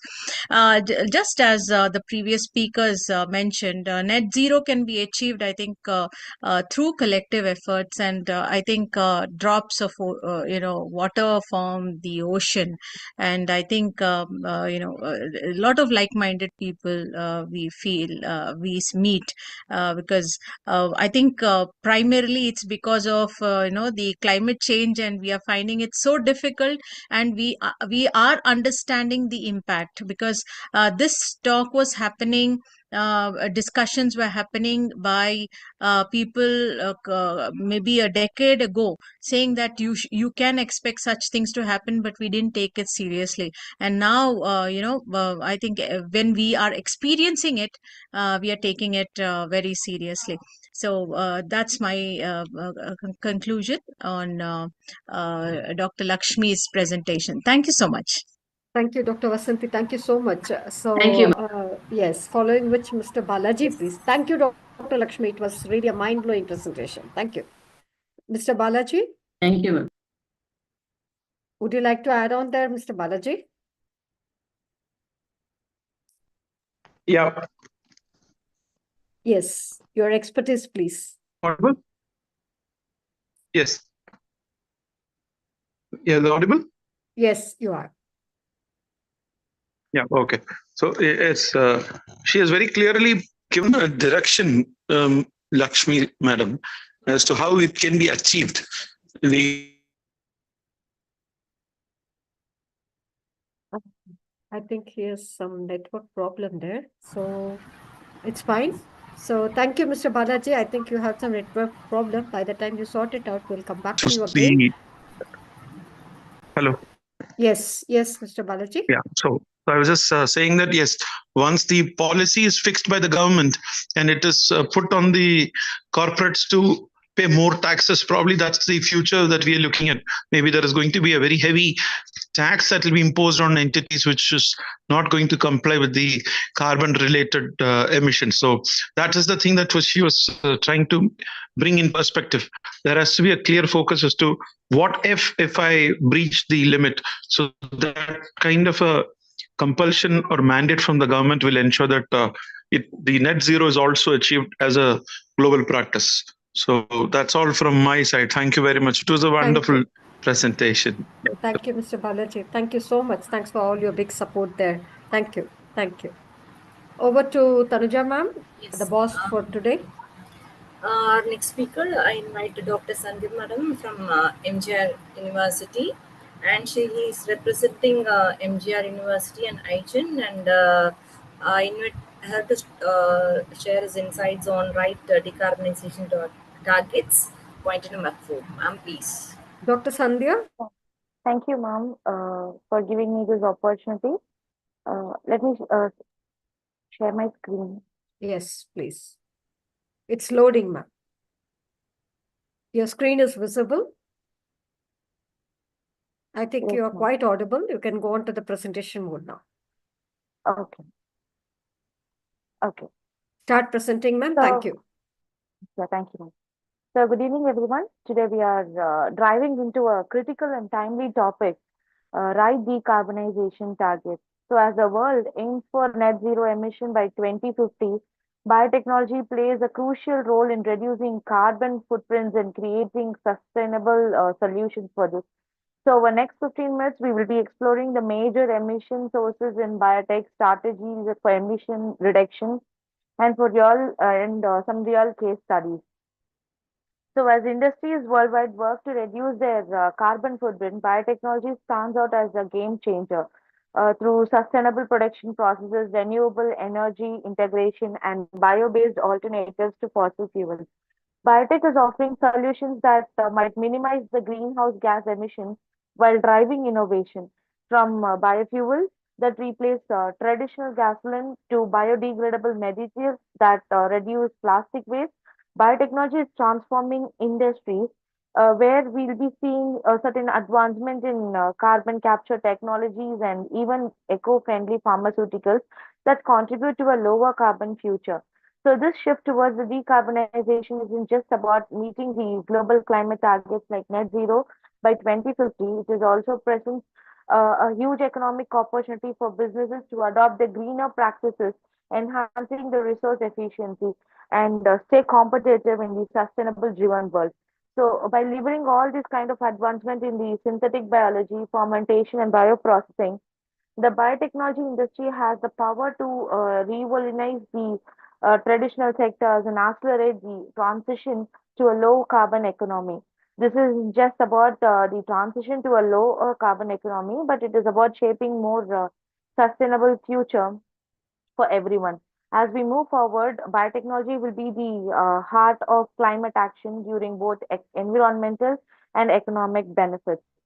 So I'll start with the definition about decarbonization as we all know it, but still I want to start with it.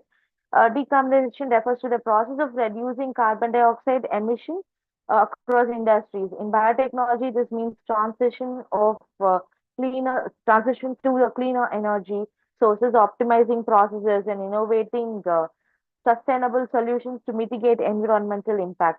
So the major emission sources in biotechnology will be the greenhouse gas emission. So this emission primarily comes from energy use like raw materials resourcing and production processes and waste management. So biotechnology we completely operate on contributing to the emissions in various ways like energy intensive processes using fermenters and bioreactor operators and dependence on the fossil fuel powered equipment, waste management and disposal, and transportation and supply chain emissions. So the role in achieving the net zero goals by the biotechnologists is like a key driver in the global effort to reach the net zero emission, where the amount of greenhouse gases emitted will be balanced by removing from the atmosphere. So the major solution that is being offered by the biotechnologists to cut the emissions are the renewable energy integration, carbon capture utilization, sustainable production methods, circular economic principles. So as we all know, already the speakers before me have spoken about the Paris Agreement. So the Paris Agreement has been signed by 176 countries and commits to the limited global warming of 1.5 degrees Celsius by achieving the net zero carbon emission by 2050. So the net zero balances the carbon emission by so where the biotechnology will be like meeting the certain involvement by reducing the reliance of on fossil fuels and by adopting cleaner production methods, enhancing carbon capture and storage. So these kind of methods can be done through the renewable energy adoption energy efficiency improvements, electrification of transport and industries, carbon capture and storage, and reforestation and carbon sequestration technologies. So, the biotechnology plays a major role in helping nations meet their Paris Agreement targets through biofuels, green hydrogen to decarbonize energy and transportation, and sustainable agriculture with climate-resistant crops and lower emission fertilizers, carbon capture using microbe and algae to remove the carbon dioxide from the air, biodegradable materials that is and green manufacturing that is being used for replacing the fossil-based plastics and chemicals. So the science-based targets initiative provides a framework for biotechnology companies to set emissions reduction targets aligned with the Paris Agreement goals for limiting global warming to 1.5 degrees Celsius. So these targets help biotechnology firms transition towards net zero emissions while promoting sustainable innovation. So there are three scopes, like scope one would be like the direct emission from company owned facilities and the vehicles. And scope two will be the indirect emission from purchased electricity, steam and or cooling. And scope three will be the value chain emissions from suppliers, logistics and the product use. So the key science-based targets for the biotechnology industries will be the decarbonization energy use and sustainable biomanufacturing, green supply chain logistics, carbon removal and circular economy, sustainable agriculture and food systems. So we measure and report the progress.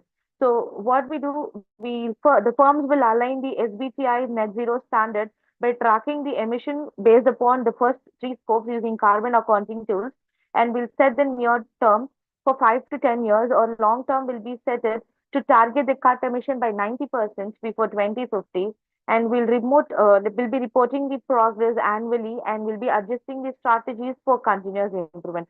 So one example for such companies are the Biogen, where 100% renewable electricity and net zero operations are done, and Novozymes 50% emission reduction in supply chains by 2030 has been targeted, and DSM like net zero goal across entire value chain will be given by 2050. So, and the UN Sustainable Development Goals related to the climate action that will be followed by the biotechnologies will be Goal 7, where affordable and clean energy, Goal 9, industry, innovation and infrastructure, Goal 12, responsible consumption and production, and Goal 13, climate action. So the short-term renewable energy and efficiency to achieve the net zero, biotech companies have to follow a certain strategic roadmap that focuses on the renewable energy adoption and efficiency improvements. And for the midterm for 2030 to 2040, implementation of electrification and circular economic principles has to be followed. And for the long term for 2040 to 2050, scale carbon capture and synthetic biology solutions has to be set. And the key strategies for the emission reduction biotechnology will be completely focused on energy efficiency, where AI and smart manufacturing combine together for that efficiency, and advanced agricultural intelligence and automative optimization of energy use reduces the waste in biotech production. So this process optimizes the data-driven approaches that enhance the energy efficiency in bioprocessing. And the second thing is the sustainable feedstocks. Bio-based raw materials shifting from fossil-based to the renewable feedstocks like algae, plant-based materials lower the carbon footprint. So the waste utilization from repurposing the agricultural industrial waste into the valuable bio-based products is another key strategy. And the third one is the green supply chain, where the low carbon logistics, implementing the electric vehicles, biofuels, and optimize the transportation routes to cut emissions. So the waste reduction, like where the circular economy strategies like closed loop production and biodegradable packaging minimizes the environmental impact. So renewable energy in biotechnology, where we switch to the solar, wind, and bioenergy that helps the biotech firms to lower the carbon footprint. Companies adopting 100% of renewable energies can drastically cut emissions. Like solar, wind, and bioenergy integration utilizes a mix of renewable resources to power the biotech facilities. So bioenergy from waste or from the bioproducts can supplement power needs. So the second thing is the case studies of renewable energy adoption, where the leading biotech firms have successfully transitioned to 100% renewable energy. And examples like included, like we can say solar power lab and wind-driven manufacturing. The third thing is the benefit cost reduction and sustainability, where the lower operational cost due to reduced reliance on fossil fuels, significant reduction in carbon emissions, aligning with the net zero goals. So these are the major switch of the biotech companies that would be like adopted for giving an renewable energy adoption to that particular thing. And biotechnology roles in carbon capture utilization. So engineered microbes where they can convert carbon dioxide into a valuable products like biofuels, and algae-based system that absorbs carbon dioxide and generate bio-based materials. Carbon sequestration of technologies like where they store emissions safely underground. So biotech and CCU technologies, one example I can give you, like the microbial carbon fixation, where engineered bacteria is used to convert carbon dioxide into biofuels or bioplastics, and algae-based carbon capture. Algae efficiently absorb carbon dioxide and can be used for biofuel production. And next is the sustainable waste and circular economy. The biodegradable packaging reduces the plastic waste. So recycling biotech byproducts minimizes the environmental impacts. So waste to energy solutions convert waste into biofuels. So example I can quote for biodegradable packaging is the mushroom-based packaging, seaweed films and biopolymer coatings that is being into the packaging industries now, and upcycling waste into bioproducts, like where coffee waste is used for biofuels, citrus peels for essential oils, or plastic waste turned into fabric that is under the research. And the industrial symbiosis for zero waste, like breweries providing that is spent grains for livestock feed or biofuel production. So many researchers has been done for upgrading the circular economy and the waste reduction here. So the biotech and decarbonization policy, they will have a landscape where the government have introduced so much of policies to drive the decarbonization, the carbon pricing and emission trading schemes and incentives for the green innovation, stricter environmental regulations for certain biotech firms to control the decarbonization. And I could give a case study for leading biotech companies. The first case study, company A with net zero strategy and impact, company B circular economy in biotech, C will be the renewable energy driven production. The first case study, the real world biotech companies pioneering sustainability through net zero strategies, circular economy models and renewable energy driven production. First case study will be the Novozymes net zero strategy and impact. So about this company, it's a global biotech company specializing in enzymes and microbial solutions. So the decarbonization approach will be based upon the science-based targets. We're committed to reducing carbon emissions by 50% by 2030, and they're trying to achieve the net zero by 2050. Renewable energy, they use 100% of its electricity in Denmark come from wind power. So low carbon supply chain that is being partnered with suppliers and to ensure the sustainable raw materials. And biotech driven carbon reduction that is being developed by the enzyme solutions that replace the fossil based chemicals in industries like detergents, biofuels and food production.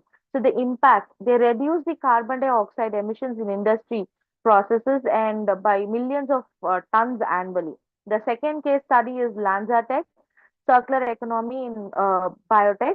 That is about a company where a carbon recycling company that transforms industrial emissions into a valuable product.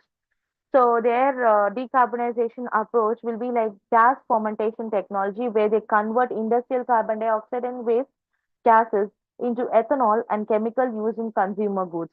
And closed loop systems like capture carbon emissions from steel mills and refineries, turning them into a sustainable aviation fuels and plastics. Biodegradable and recyclable materials. Partners with brands like Zara and Unilever to create a sustainable fabrics and packaging. So the impact that they have created is like prevented over 2 million metric tons of carbon dioxide from being released into the atmosphere. The case 3 study will be like AMRIS, renewable energy driven biotech production. So a synthetic biology company that is focused on producing bio-based ingredients. So biomanufacturing with renewable energy, for that they use sugarcane fermentation powered by solar and wind energy to produce sustainable alternatives to petroleum-based chemicals. And for lower carbon personal care products, that is supplies brands like Biosense and with eco-friendly ingredients and green hydrogen innovation, exploring hydrogen as an energy source for bioreactors. So they created an impact for reducing the reliance on fossil fuels in cosmetic and pharmaceutical industries. And when we go for the challenges and opportunities, the barriers to biotech decarbonization focuses on high cost, where the initial investments in the sustainable biotech solutions, R&D, and infrastructure upgrades are expensive. So regulatory hurdles, compliances with environmental policies, their safety standards, and their lengthy approval processes like slow down innovation. And scalability issues, where many biotech solutions work in the lab but struggle to scale up for mass production.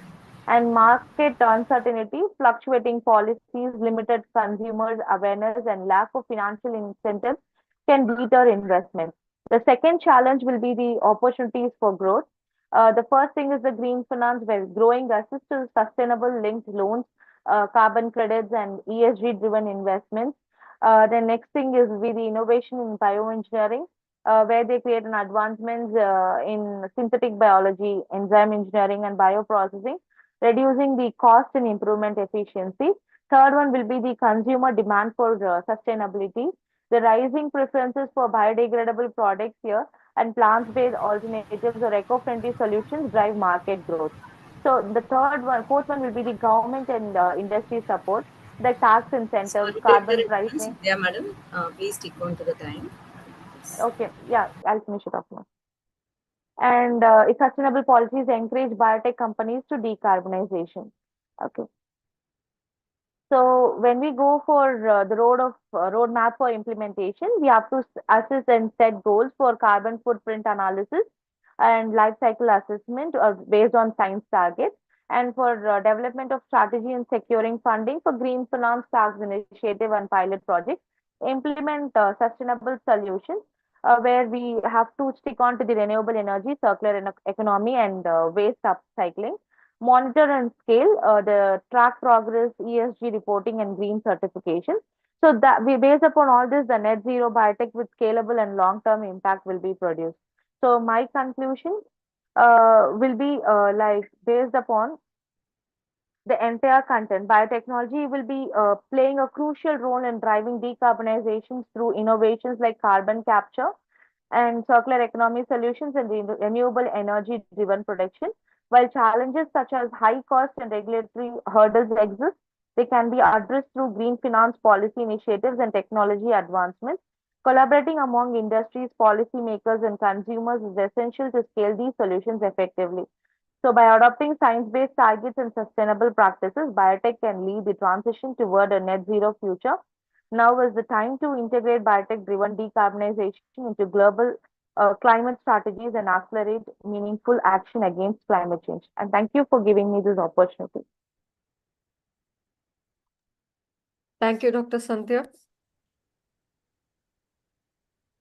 And in spite of her ma'am having some internet problem, she just managed to deliver the goods there. Yes, as you rightly said, we should have targets which are set basically for the energy sector, for the transportation sector, for the industry sector, for the agriculture sector, and progress review. As such, it is very important to monitor the progress for satisfying the stakeholder engagement, as I told before, with the incentives and accountability of establishing the mechanisms to ensure that the target achievement is being in process, and setting the right decarbonization targets requires a thorough understanding of the emission sources and the reduction opportunities, such that we are able to give the restoration process as and when, as the place, as it is required with the adaptability mode according to the stakeholder expectation. By adopting robust target setting framework and regularly reviewing the process, organizations can ensure that they are on the pathway to effective decarbonization. Thank you. Thank you so much. And over to Mr. Balaji, if you'd like to add on anything there. Yeah, I'll hardly take a minute. Yes, it was a wonderful presentation. She being part of the biotechnology, it's well worth mentioning that the gases involved, of course, Dr. Sandhya would definitely vouch for what I'm saying. Carbon dioxide, methane, nitrous oxide, perfluorocarbons, hydrofluorocarbon, and sulfur hexafluoride. These are the 6 elements which are considered as causing damage to the environment.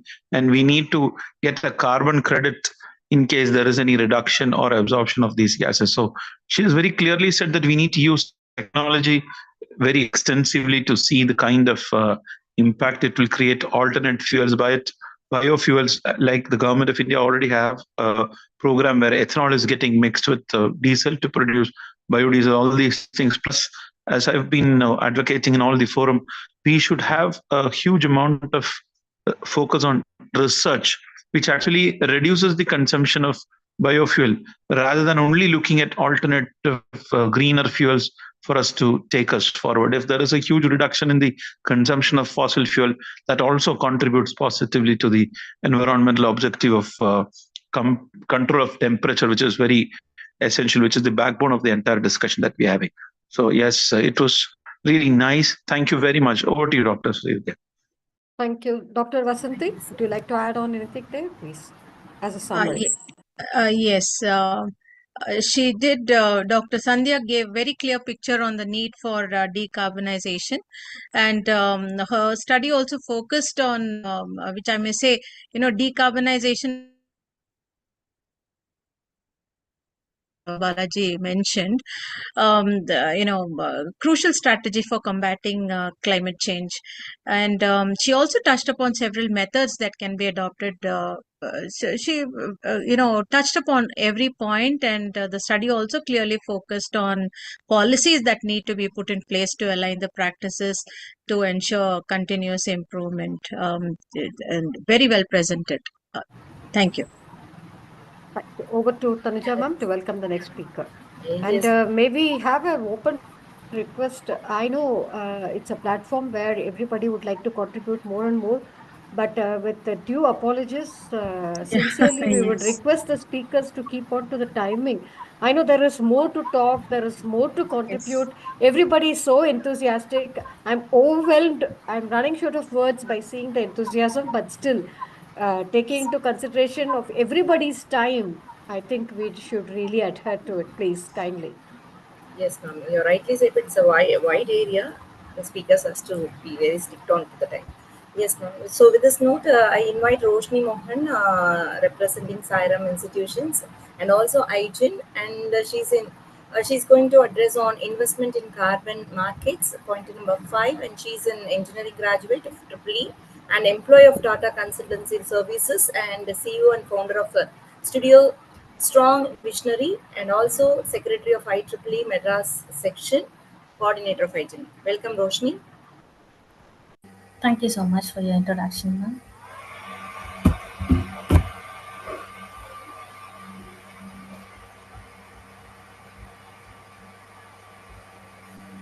Yeah, your screen is loading, Roshni. Your screen Is it visible now, ma'am? Yeah, it is visible and you're quite audible. You need to go to the presentation mode. Please go ahead. Thank you. Thank you so much, ma'am. So good evening, everyone. It's a pleasure to be here today. I'm Roshni Mohan, a student, founder, and CEO of Studio Story Visionaries, coordinator, IGIN, and secretary of IEEE Site Madras Section AG. Today, I will be presenting on investments in carbon projects. This presentation will explore why carbon investments are crucial, the various techniques involved, global investment trends, regional analysis, challenges, and case studies of successful investments. Let's begin. Introduction. Climate change is not a distant threat, it's a present reality. The global temperature has already risen by 1.1 degrees Celsius since pre-industrial levels. Urgent action is required, and one of the most impactful ways to combat climate change is through investments in carbon projects. These investments drive the transition to a low carbon economy, mitigate climate risk, and upon $1 trillion economic opportunity. The objectives of today's session are understanding the rise of carbon investments and the challenges faced, exploring the role of G20 in accelerating these investments and future strategies. Coming to the next slide, understanding carbon projects. Before we delve into investments, let's first understand what carbon projects are. These are initiatives specifically aimed at reducing greenhouse gas emissions. Some key types include renewable energy projects involving solar, wind, and hydropower, reforestation and afforestation, large-scale tree planting efforts, carbon capture and storage, technologies that capture carbon emissions before they enter the atmosphere, energy efficiency projects, innovations that optimize energy use and reduce carbon footprints. These projects align with global sustainability goals, particularly those outlined in the Paris Agreement by the International Energy Agency (IEA), which aim for net zero emissions. Key strategies for achieving these goals including reducing carbon footprints and adopting eco-friendly technologies. Next, going to the investment techniques in carbon. To successfully invest in carbon projects, there are three key steps. Identify the right project and conduct a feasibility and risk analysis. Secure funding and capital sources, then implement and monitor the project. Monetize the project and ensure return on investment. Funding can be obtained through various channels, including direct project funding, carbon credit trading, green bonds and climate funds, public private partnerships, and technology based investments. Going to the global investment trends in carbon projects. The global carbon credit market is projected to reach 22 billion by 2027. According to the World Bank, over 95 billion was invested in carbon reduction projects in 2023. Key investors include government corporations, private equity firms, and impact investors. Emerging trends show that Asia is leading in afforestation and renewable energy projects. Europe is heavily investing in green deals and net zero plans. North America remains a strong player in carbon investments. Going on to the next slide, economic and environmental benefits. Investing in carbon projects brings both economic and environmental benefits. Economically, these projects drive long-term sustainability, corporate growth, and job creation. Environmentally, benefits include sustainable agriculture and improved land use, enhanced air quality and public health benefits, increased government incentives and tax benefits. Going to the next slide of investment trends by region 2024, and these statistical data are collected late today. A regional breakdown of carbon investment shows East Asia and the Pacific attracted 33% of global carbon credit investments in 2022. Sub-Saharan Africa witnessed a 70% of increase in investment share. Europe received only 1% of global carbon credit funding. North America remains a major player in attracting up to 16% of global funding. Going to the challenges in carbon investments. Although there are lots of benefits here, there are a lot more of challenges and risk in investing. Despite growth, carbon investments face several challenges, including regulatory uncertainty and complex policies, high initial cost and concerns about return on investment, market risk due to carbon pricing volatility, verification challenges, and competition from fossil fuel industries. To overcome these, strong policies, transparency, and innovation are essential. Going to the case studies of successful carbon investments. Let's look at some real-world examples of successful carbon investments. Ørsted of Denmark invested over 30 billion in offshore wind projects, transitioning from fossil fuels to 85% renewable energy, reducing emissions by 86% since 2006.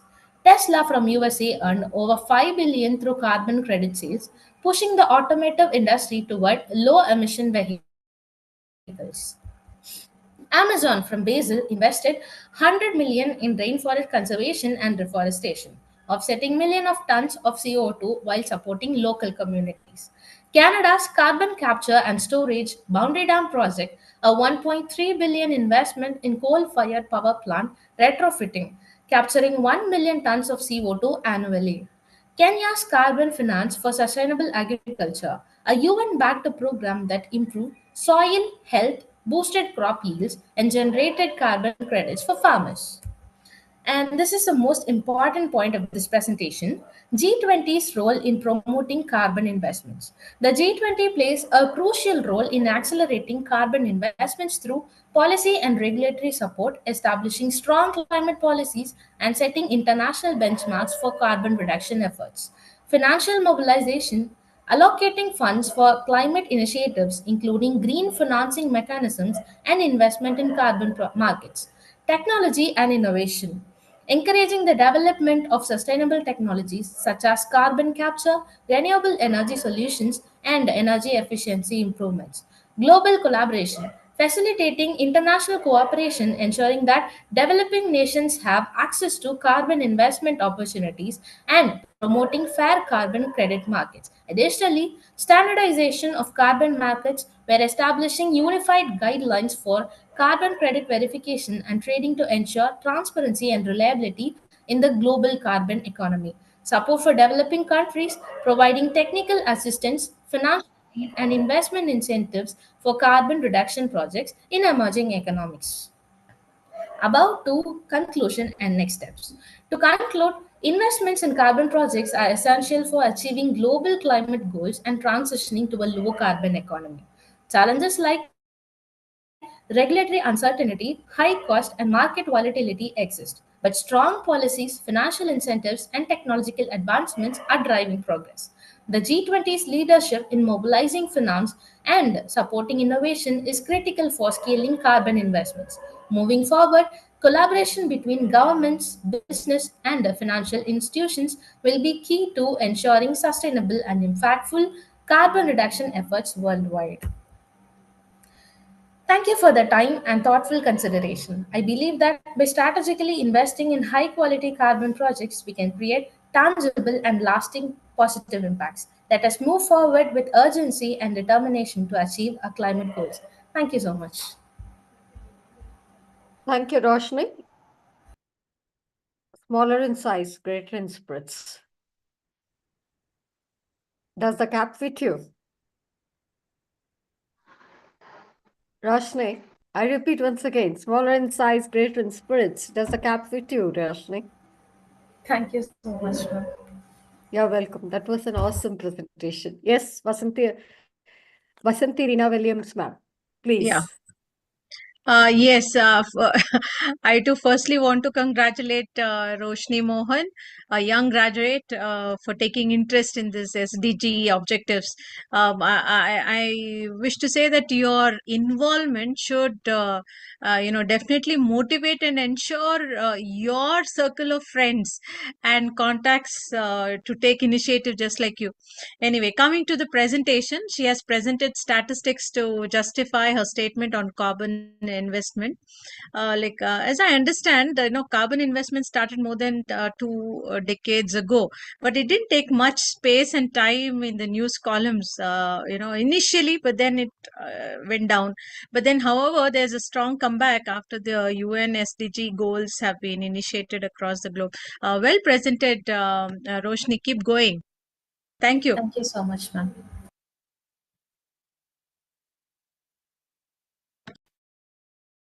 Really a mind-blowing presentation. Thanks for all the great efforts that you have put in presenting your views and your insights and references. And we had very huge takeaways from you, really. Thank you so much. Over to Mr. Balaji. Thank you. Yeah, when it's said that when Azharuddin plays, they say that the entire innings itself is a highlight. You cannot just put one portion of the entire innings. So Roshni's performance was also like that. It was like, as her name, it was well laid out. She threw light in all the areas where we need to stay focused. And best part is she stayed well within the time that was allotted to her, but then she covered the entire aspect that was assigned to her. Excellent presentation, Roshni. We look forward to you leading the entire revolution that the world required, and then be the light that the world of carbon credit, then control of temperature and all the other things are required from your generation. good luck to you as well. Well done. Thank you. Definitely, Thank sir. you. Thank you so much. Not to miss in the mention, her mentor, Dr. Tanuja ma'am. Thank you so much. Thanks for Saidam Engineering College for making their very noticeable presence over here. Thank All you, Tanuja credits ma'am. to you Thank you as so well, much. Tanuja, madam. Excellent. Thank you. You have a Thank you. Thank you so much. brilliant pro-teach with you. Nurture Thank and you. then mentor her. She's going to change the world in a bigger way than we can happen. Thank you so much, Thank sir. Thank you. Yes, over to you, ma'am, to welcome the next speaker. I think it's Professor Joseph Stives. Thank you. Yes. So I'm very privileged to welcome our next speaker, Professor Dr. George Luis Estides. He is a DBA and is a distinguished researcher and professor specializing in sustainability, innovation, and public-private management. And he is going to address on the pointer number 7, a global efforts to reach net zero. Welcome, sir. Hello. I'm feeling really welcome to this conversation today as an integrating part of my recent speech in a couple of events that have been discussing the importance of achieve net zero goals by 2050.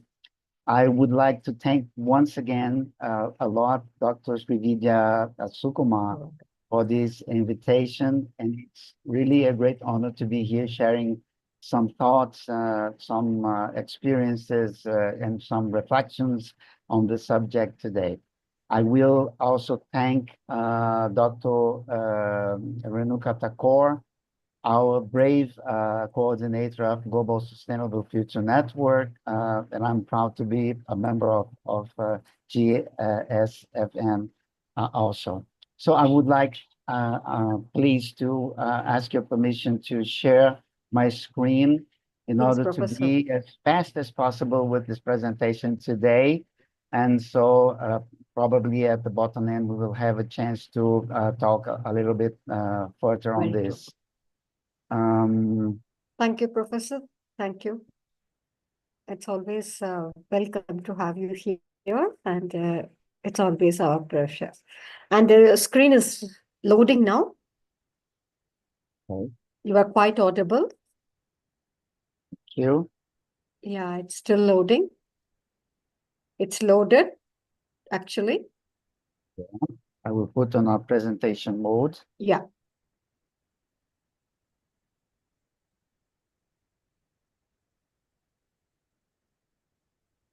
There we are. You're all good to go, Professor. Thank you. Oh, thank you The very floor much, is all yours. Khadija. Thank you. We will be reaching a little bit more during, it is my third experience here today with you in this G20 International One Planet Cabinet. So this is the subject today, the road to net zero. And this is all part of our climate adaptation conference. And I'm really proud to be here because I have had the opportunity in these early times to join two significant events as conferences or a speaker.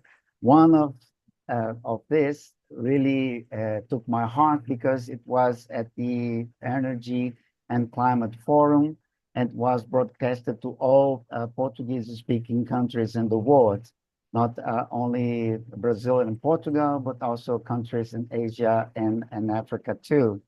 And the other one was last year with the IGENE Energathon 2024, and I was invited to talk a little bit about this subject of net zero.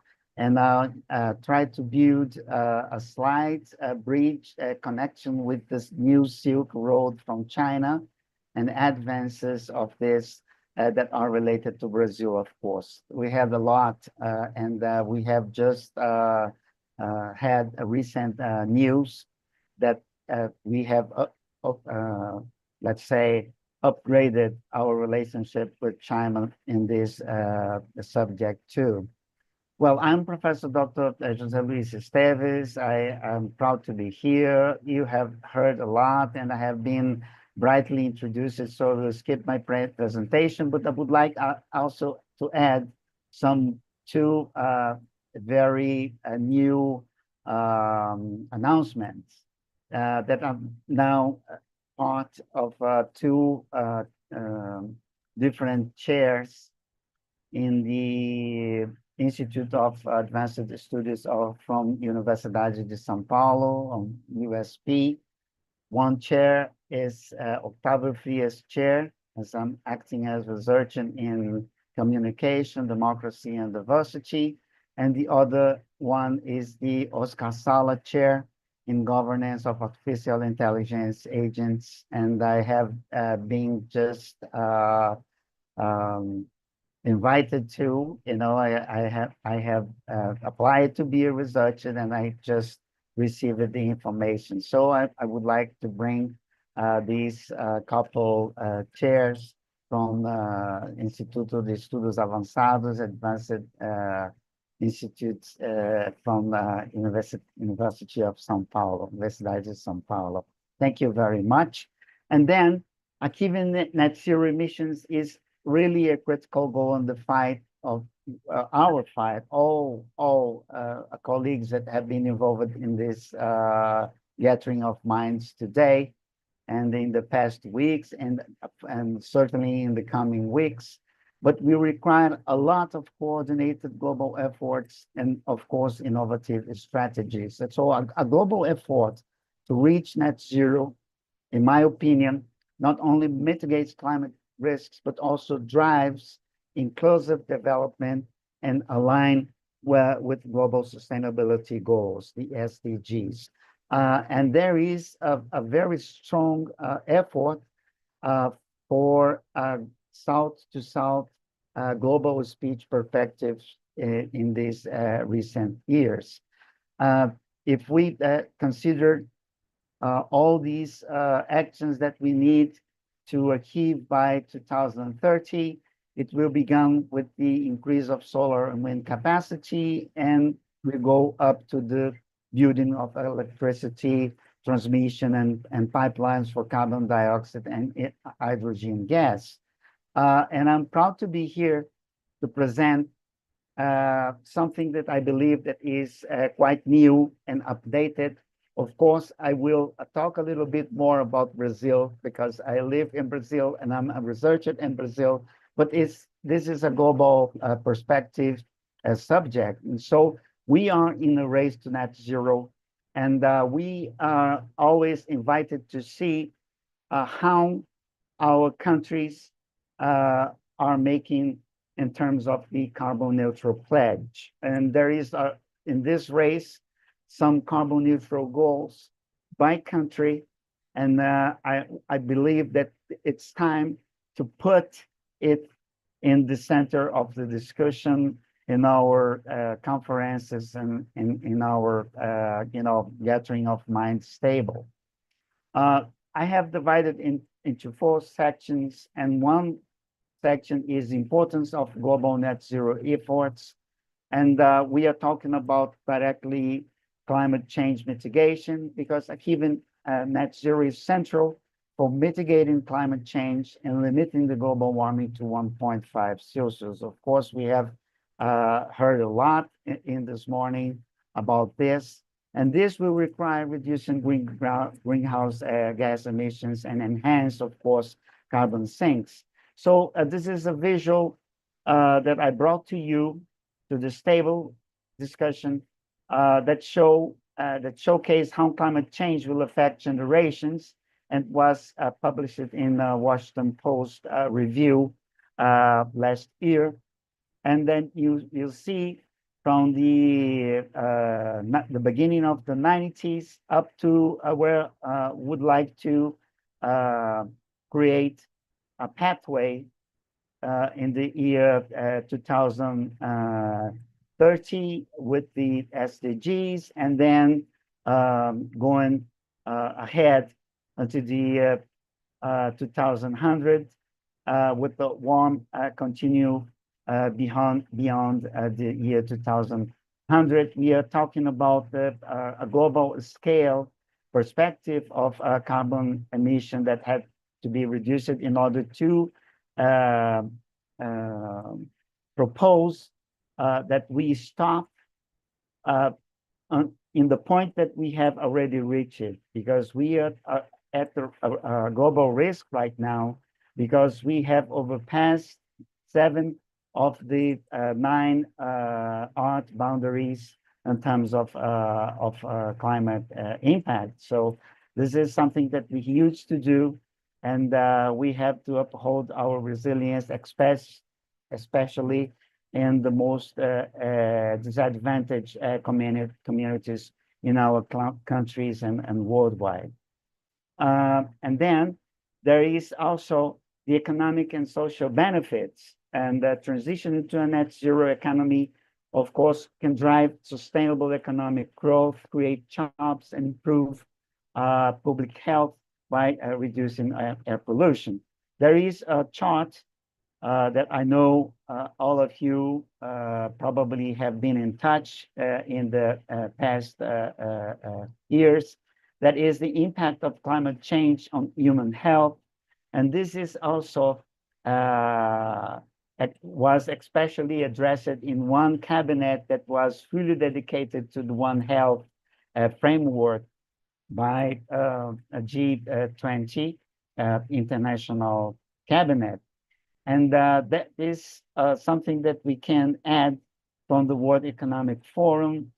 Everything that affects our human health in a direct link, if we make a direct link, no matter if it's severe weather, extreme heat, environmental degradation, and so forth.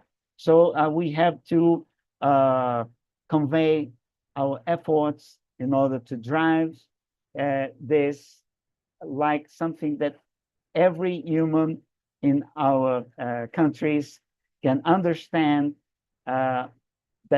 That's why our researchers are working for.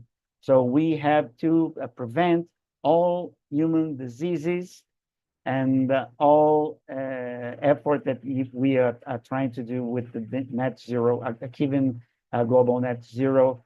This is what we are trying to work with.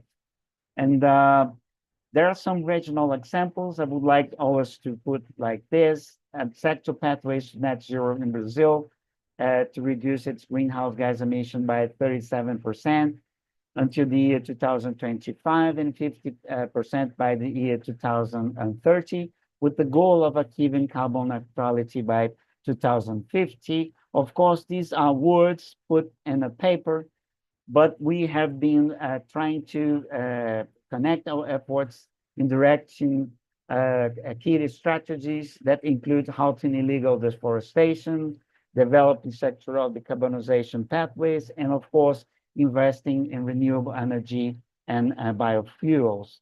This is an example, is the actual picture of the Amazon region, and we all are trying to drive our efforts in order to transition to a greener energy grid here in Brazil. And it is a very difficult challenge, because in Brazil, we are such a continental country with a lot of biomes, not only the Amazon forest, but other 4 very vibrant and different ecology biomes that we have to deal with. So this energy transition means a lot, and we have to be always pushing and always trying to obtain a very clear mindset from our government authorities that this is something reliable, this is something we have to pursue. And there are some previously presented statements that I have made just last year during Energotown, and I was trying to connect the dots with this new Silk Road and the net zero advantage for Brazil. And of course, when we address this subject of the Silk Route connection, leveraging of Brazil's strategic position and resources to enhance trade and cooperation with the Silk Road countries, will foster sustainable development and climate resilience. And resilience, again, is the most important, probably, especially in the vulnerable communities in our global south, that we will always have to upgrade and upgrade. So this is a brief chart trying to experience what this new Silk Road is, and how this switch can be affordable in order to mitigate the impacts of the climate change that we experience right now. And Brazilian government, of course, has some key initiatives to achieve its net zero goals. We have presented new climate target with the new nationally determined contribution, NDC, updating NDC to reduce net greenhouse gas emissions by 59% to up to 67% by the year 2035, if we compare to the same levels in the year 2005. So this target translates to a reduction of average 850 million to 1.05 billion tons of CO2 equivalent by the year 2035. And also the action plan to prevent and combat deforestation in the legal Amazon, the PPCDAM. And the government has launched the PPCDAM with a target of zero deforestation by the year 2030. And the early results show a 36 drop, thank God, in primary forest losses in 2023, if we compare to the year 2022. And this target even get better by the year 2024 also. And there is a national climate change policy and the climate plan and ecological transformation in place, driving both to include sectoral mitigation and adaptation strategies up to the year 2035, and also to focus on reducing greenhouse gas emission and adapting to climate impact. So there is a chart from the Talanoa Institute that is really updated, that can showcase a little bit what is in terms of a reduction, this target that we have made up to this year, 2035. And of course, the strength law enforcement. And this is a chart that exemplify, and it's up to date until the year 2024, what enhancing law enforcement means in order to contribute with the reduction of our deforestation rates. And this is a showcase of 36% decrease in primary forest loss if we compare 2024, 2023 with a year 2022. And there are some other regional examples in Europe. We have talked a little bit last week about the Green Deal. And then we have also some corporate commitments that I would like to add from my last speech from the last Sunday cabinet. That is the corporate commitment. So many European companies have committed to achieve net zero emissions by the year 2050. Companies in UK, Germany, and France, they are really investing in carbon capture technology, hydrogen projects, and renewable energy. And the chart will show a little bit how companies are in terms of net zero commitments in these top 5 jurisdictions. So we have examples from this decreasing line in United Kingdom and Germany, Norway, and France. And there are also examples in Asia. We have talked a little bit in the past weeks about this, but there is something to add. This China renewable energy growth is something incredible in the media, in the Occidental media. It's very difficult to follow all these achievements in terms of greening transition in China. But they are really committed to achieve, and by what we can see, in both urban and rural areas. Probably they will reach a carbon neutral by the year 2060, because they are now investing a lot of money in terms of wind and solar energy. These are actual pictures that you see through all China at this very moment in the year 2025. And there are some other regional examples that we can bring to our table discussion, just like the Japan Net Zero initiatives. And Japan is part of the Asia Zero Emission Community, AZEC, that was launched in the year 2023, and it includes 11 Asian countries that are committed to accelerate the energy transition towards net zero emissions, because, all together can make a more reliable and fast difference to achieve our net zero goals. And that's also, just to finish and to get my conclusion, regional examples from Africa.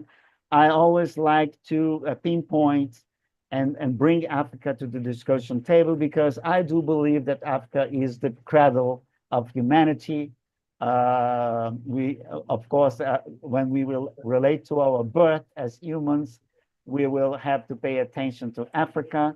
And green growth strategies in African countries like Kenya, Malawi, and South Africa that are aligning with net zero targets. These are something that we have to call and to take a closer look at this moment, because this strategy focuses on renewable energy, sustainable agriculture, and forest conservation, and financial investments that are needed. We have a lot of climate change impacts on Africa. So achieving net zero in Africa requires substantial financial resources that we estimate that will come up to as $2.8 trillion by the year 2050. So international cooperation and financial support are essential to meet these needs. There are, of course, two more sections that I have highlighted in the past: data-driven insights and policy design, and of course, the transparency and accountability with all these reporting mechanisms that are in place. And following this 5 phase of climate finance transparency framework that I have brought to you, the role of higher education institutions and climate impact research network, just like this one that we are experiencing today with this G20 International Cabinet. I have just added design regenerativo or regenerative design here in Brazil.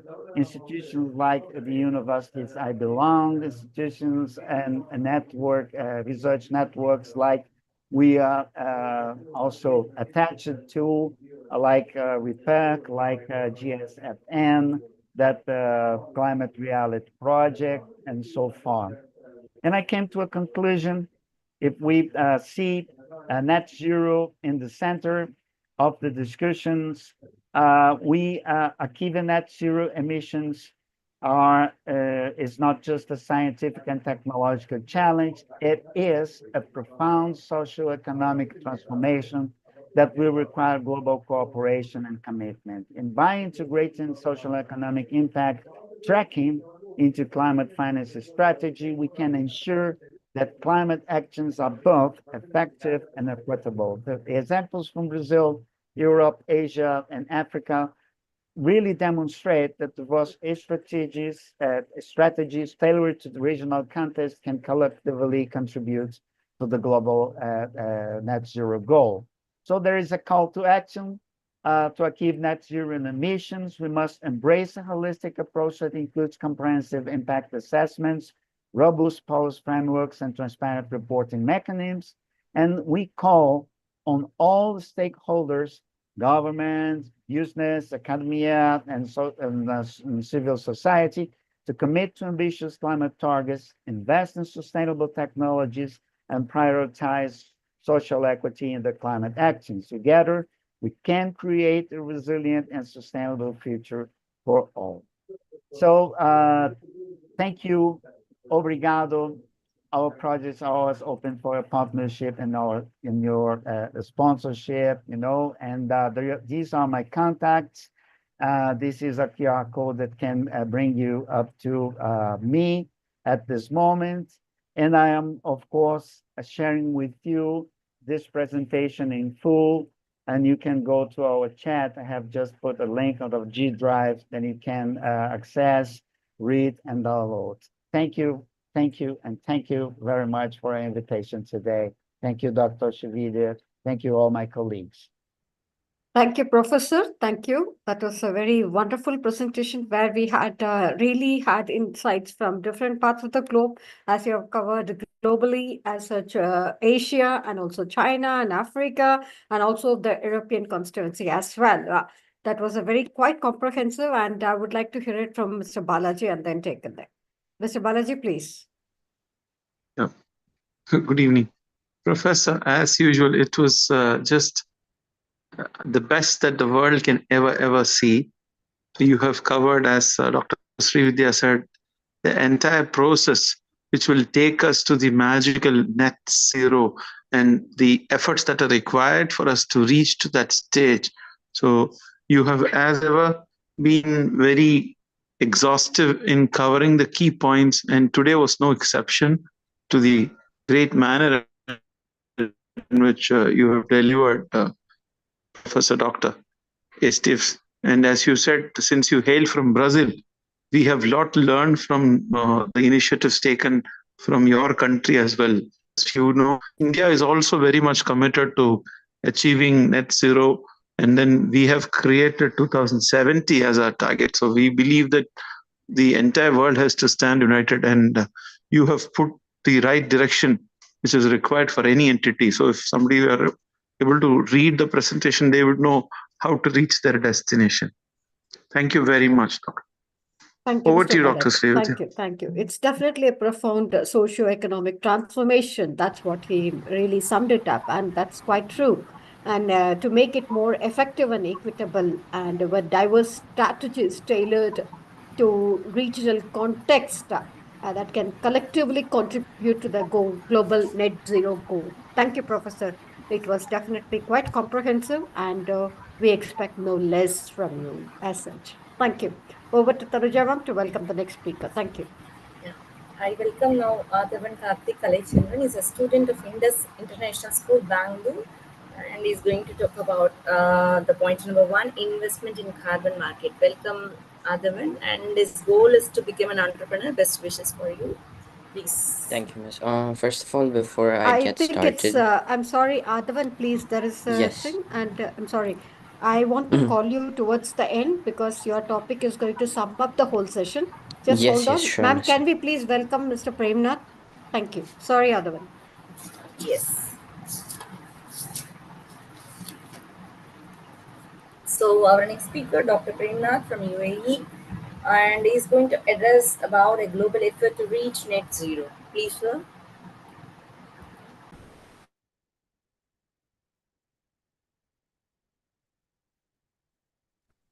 Good evening to you all.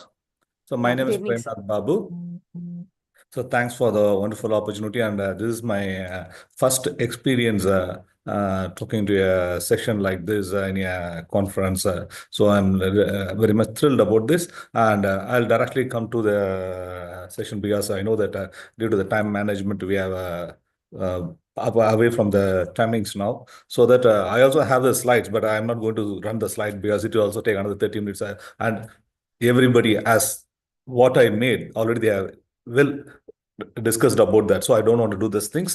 But first, I will introduce myself. I'm an environmental consultant, work from UAE. So I'm a member of TIPA also. I met Ms. Srividya also 6 months before the TIPA meeting. At the time, I got introduction to her, and after that, I started following her. Thanks for the opportunity of giving me today. What I do over here. So we are talking about that net zero. So target towards the net zero. Are we doing that? Are we going there? Is there any behavioral change has been happened? We are saying that many things over here. So yeah, all professors are here. So we are giving in a good direction to the students how they have to go. But practically, because I am in the practical ground. I am with the organizations. I am in the market. So we are the consultants for the environment. So we do sustainability consultancy. We do the verifications. We do verification validations. So if you see that, if you take India itself, if you take India, North India, yes, there are many organizations are going towards that. But if you take South India, very few, because everything depends upon the cost, economic. So they are not ready to invest into this. If there is a pressure is there from the customer, then only they think about that. Are they going towards thinking about all these things? Is there means no, nobody is there. No, a single client is not coming forward towards the implementation. No, I want to contribute to the environment so that I'll go for the example, life cycle analysis of my product. How much carbon is emitted from my product? Nobody is going. When they will come for a meeting, so when we discuss about that, so the software when we have for that, and when we explain to them this is the cost will happen, means yes sir, we'll come. After 1 year, they'll not come back to us. It is happening not only now, it's happening last 3 to 4 years. In North India, if you see that, yes, who are completing the environmental engineering also, are they working in South India? Means very less. They are going towards other countries or in North Indian projects. Because as Ms. Roshan was saying that there was carbon investments are going on. Yes, there are some carbon investments going in Madhya Pradesh as well as in Jharkhand about the biogas, other agriculture, sustainable agriculture and all, afforestation, reforestation and all. Some project is happening over there. Very little amount. It's not a big amount also. It's going over there. But in other areas, if you see that if it is happening, means no, it has to be, because the people awareness is very, very less about these things. Ms. Lakshmi madam was saying that before 15 years or 10 years, the climate in the Chennai, it was 30 degree. Now it's reached up with a 47 degree. Whereas in Chennai also, we see that it became a concrete jungle now. There is no greenery. The more urbanization. So people are moving towards the cities. So where there is a space for the greeneries, we are losing that. So the behavioral change has to be start. So I don't want to take much time. So I'll just show my organization. So I hope that you're able to see my screen. So this is my. I think it's loading.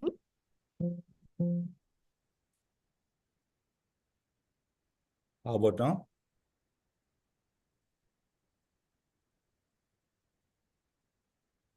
Still loading? It's still loading.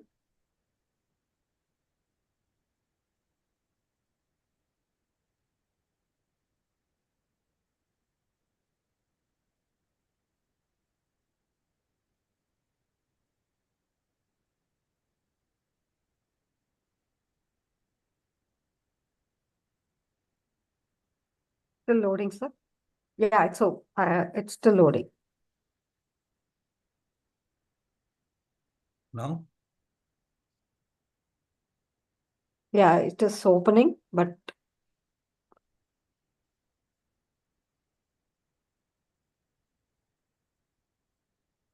sorry for this. But I'm able to see the screen in the. It's loaded now. Okay. Okay, this is a company called Chilton TMC Consultants. We operate from Dubai.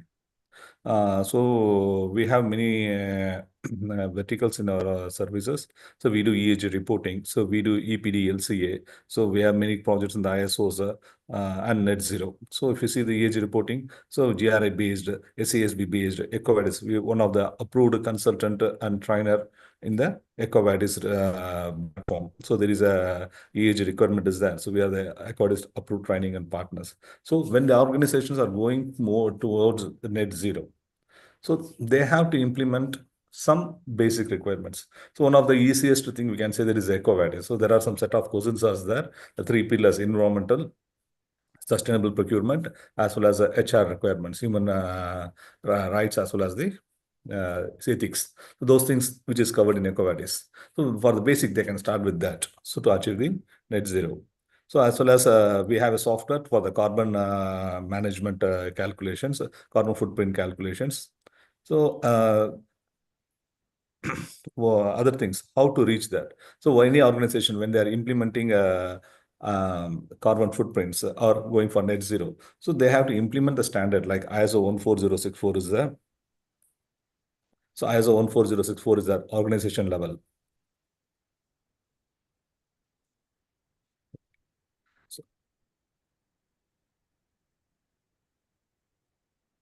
ISO 14064 is there, organization level. So ISO 140642, so WA is there. ISO 140642 is there for the projects. So in the project, we see that we are talking about the GC, Global Carbon Councils. We talk about the gold. We talk about the VERA for the carbon credits. They used to implement that. So GHG protocol itself is there. So what they do that, they have the scope 1, scope 2, scope 3. And to achieve the SBTi, if you see that UAE itself, how many companies are there? Only hardly some 22 companies are registered with SBTi. So when they go for the standards, because we are talking that we have to achieve, we have to go. But what is the way to achieve that? So we have to follow the standards. We have to implement the standards in our organizations. Once we implement these standards in the organizations, and they can achieve easily their targets to achieve at net zero 2050. Because the way we are living the life at present, so we have to reduce 1.5 degrees centigrade. But if we are not taking any actions, it will reach up to 3 degrees centigrade. That was the actual thing. So this is another company which is operated from Chennai as well as in Dubai. We are a search. So we do the GHG verifications as well as the EHG services. So we do EPDLC also from the Chennai office. So even for the students, when they want to know about anything about the EPDs, LCAs, as well as about the verification practices, so they can contact us. So we help the organization to achieve the net zero. So I'm not going to take more time. So thanks for the opportunity. When we give opportunity for next time, so I can come out with a more explanation report regarding this. Thank you. Thank you, Premnath. That was a very quintessential presentation, I would say. Like, thanks for the deliberate mention there that talking about ISO 140641 and IISO 140642, which is a key component, key takeaways for not only for our people who have joined us on this session, but also for the audience who have just seen. And more and more people will get in touch with you for implementing this, as it is a Silk Route. I think towards conclusion, I will be briefing on why did we even call this net zero as a Silk Route.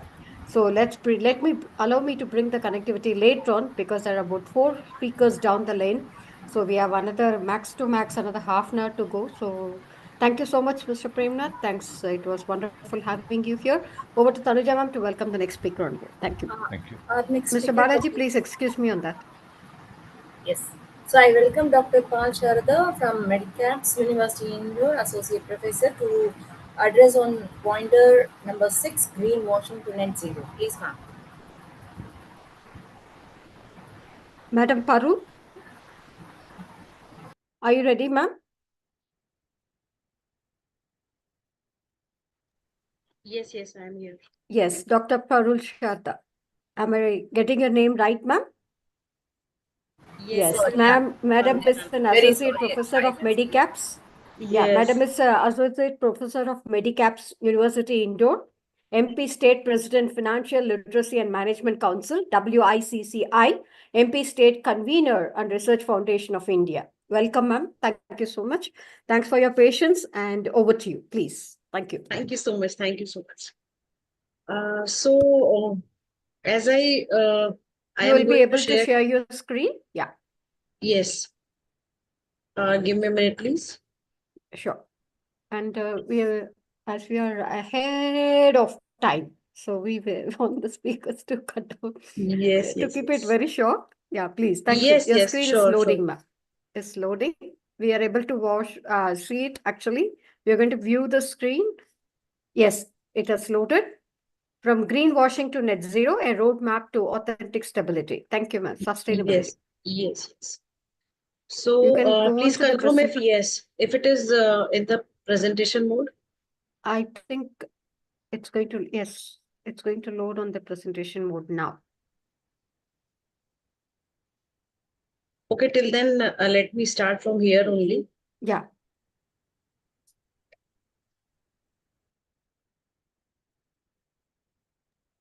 Good to go, ma'am. Please go ahead. Yes. So from greenwashing, net zero, or roadmap to authentic sustainability, as we all know that India is also trying its best to reach to the net zero targets, which is to be achieved by 2070. And if we talk about the key highlights from National Development Council, India has committed to reduce emissions intensity of its GDP by 45% by 2030. And the updated National Development Council marks an important step here in India towards achieving India's long-term goal of reaching net zero by 2070. And under the leadership of our Honorable Prime Minister, a new framework for transition to cleaner energy for the period has already been started from 2021 and will be completing by 2030. So India is taking so many steps in achieving the greenwashing, in achieving this net zero. And when we talk about the greenwashing specifically and how addressing the greenwashing can reach up to the authentic sustainability, greenwashing means involves making an unsubstantial claim to deceive consumers into believing that companies' products are environmentally friendly, but actually they are not. So greenwashing is the activity to mislead the customers through deceptive marketing tactics and using the vague language. Means the consumers feel that the products are organic, but actually they are not. So selective disclosure, omitting key environmental impacts, they are not disclosing the key factors or disclosing the key elements which are there in the product, and thereby they are misleading the consumers. And unsubstantiated assertions, they are claiming the products as eco-friendly without the proof, and this makes the products come into the zone of greenwashing. So now when I talk about the rise of net zero, which is a science-based target, net zero emissions to be achieved by 2050, and in India we have set a target of 2070. Here we need to address the role of IPCC, the Intergovernmental Panel on Climate Change, having 195 countries. It guides global climate agreement. The IPCC was created to provide policymakers with regular scientific assessments on climate change, its implications and potential future risk, as well as to put forward adaptations and mitigation options. They have specifically concentrated on scope 1, 2, and 3. The scope 1, 2, and 3 of IPCC, which accounts for carbon footprints. Here it is important to know that what is scope 1. So scope 1 covers emissions from sources that an organization owns or controls directly, for example, from burning fuel in our fleet of vehicles. Now talking about scope 2 emissions, scope 2 emissions are emissions that a company causes indirectly and come from where the energy is purchases and uses its produce. The scope 3 is the scope 3 emission comes into a category wherein it encompasses emissions that are not produced by the company itself and not the result of activities from assets controlled by them, but by those it's indirectly responsible for up and down and its value chain. So the rise of net zero, wherein we are targeting to bring it to the net zero, scope 1 and 2 and 3 needs to be addressed properly so that we can bring the carbon emissions to net zero. The role of SBTi, that is Science-Based Target Initiatives, it verifies the framework, lead the way to net zero economy, boost innovation, and drive sustainable growth by setting ambitions, science-based emissions reduction targets. Now, beyond offsetting, prioritizing the emission reductions, we can do it by renewable energy options. We need to invest more into solar and wind power, and we need to go more energy efficient by reducing the energy consumptions more and more in whatever is there in our control. We need to do it, and by circular economy, by following the path of circular economy, by minimizing the waste. Supply chain scrutiny, addressing scope 3 emissions, we can measure indirect emissions, we can engage the suppliers, life cycle assessments can be done, and we can collaborate more and more with all the stakeholders to bring the carbon emissions to the net zero. Transparent reporting, building trust and accountability. We need to disclose the data, use a standardized framework so that we can address the greenwashing and we can go to the sustainable future, we need to promise the sustainable tomorrow. Next is independent verification. It ensures the sustainability claims and accessible information, provides clear data to all the stakeholders, especially the consumers, because consumers are the end users of products who are being misled by using the greenwashing tactics. So we need to keep a check on these kind of things. Next is internal transformation, embedding sustainability into corporate culture. We need to integrate considerations, empower the employees, and set targets so that we can achieve the sustainable targets and bring the carbon emissions to net zero within our time frame. The role of technology innovation for a sustainable future, again, going for the clean technologies, we can use the data analytics and smart solutions. We need to invest in clean technologies. Like the example we can take here is the Tesla, which has advances electrical vehicle adoption. So we can, go into the, we can bring down the carbon emissions to zero, and by following more and more technology friendly things, we can control the carbon emissions. Regulatory landscape, increased scrutiny from regulatory bodies and carbon pricing mechanism should be in place. And by mandatory reporting we can bring down the, we can keep a track on greenwashing activities, and we can, keep a check on the organizations which are faking themselves. And we can bring down, we can frame some policies to take some actions against the organizations which are following the greenwashing activities. So in conclusion, embracing authentic sustainability for long-term value, 66%, there is a survey in which it has been marked that 66% of consumers prefer sustainable brands. So move beyond greenwashing for longer-term value, because net zero is a continuous journey. And in the end, I want to quote the United Nations Secretary General's Antonio Guterres: making peace with nature is the defining task of 21st century. Thank you so much. Thank you, Parul ma'am. That was a wonderful presentation indeed. Mr. Balaji, I would take it up from here, if it's okay. So transitioning from greenwashing to achieving net zero emissions requires genuine commitment, as you mentioned, to sustainability and transparency.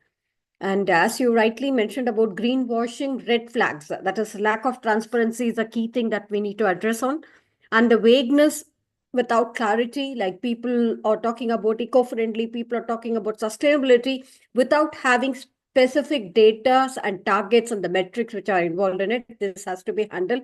And also the misleading labels that comes as, like rigorous, without setting rigorous sustainability standards, that has to be taken into consideration. With net zero transition, as you rightly mentioned, set science-based targets, conduct comprehensive emission assessments, develop decarbonization roadmap very clearly, and invest in renewable energy and energy efficiency with electrified transportation and industry which is involved in it. And whichever industry that we're talking about, please focus on the carbon capture and the storage from the industrial sources, with the sustainable land use and the forestry, not to miss in the mention, with afforestation efforts, and also with the regular progress and reporting with independent verification, and also the stakeholder commitment and engagement will definitely lead us to the greenwashing techniques that ma'am has been mentioning.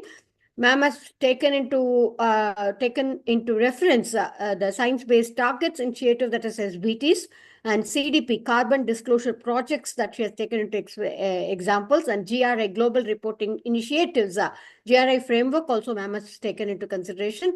With all this, definitely the global effort to reach net zero emission is going to be crucial to mitigate the climate change. Sure. Thank you, ma'am. Thank you so much. That was a very comprehensive. Due to lack of time, like I'm not inviting the other moderator to take it up, and because we have got another 2 more speakers to go, 3 more rather, if I'm right. So moving ahead, can we invite Shruti? Thank you, ma'am. Thank you so much. That was a wonderful presentation indeed, Dr. Parul. Really, it was a mind-blowing presentation. Thank you. Please take care of your health also. Thank you. Tanuja ma'am, we would like to invite Madam Shruti Kulkarni. Ma'am had joined actually sometime before. Dr. Shruti Kulkarni, ma'am, if you're ready. Yes, ma'am. Yes, I'm ready. Yes. Sorry, I'm in mute. So I invite Dr. Shruti Kulkarni, and she serves as a Maharashtra Academic Head at IAU, Assistant Professor at CCS College, IBMR, and she's also she runs Calcon Music Academy Global Council by SPP India. Please, madam, to share your insights on greenwashing to net zero. Okay. Thank you so much. Thank you so much, Shrivida ma'am, for inviting me on this wonderful today's International One Planet Cabinet G20 conference. So today, actually, I'm taking not that much of a time, but just have to share my thoughts with you all. So there are the many dignitaries who have already covered the many points over here. So I really don't want to repeat again on that because there are, according to you, there are very less time over there. But yes, before start my this presentation and all, I just would like to gratitude towards IIU founder and everyone for giving me this wonderful opportunity, and you also, ma'am. So let's start my some points of in my presentation.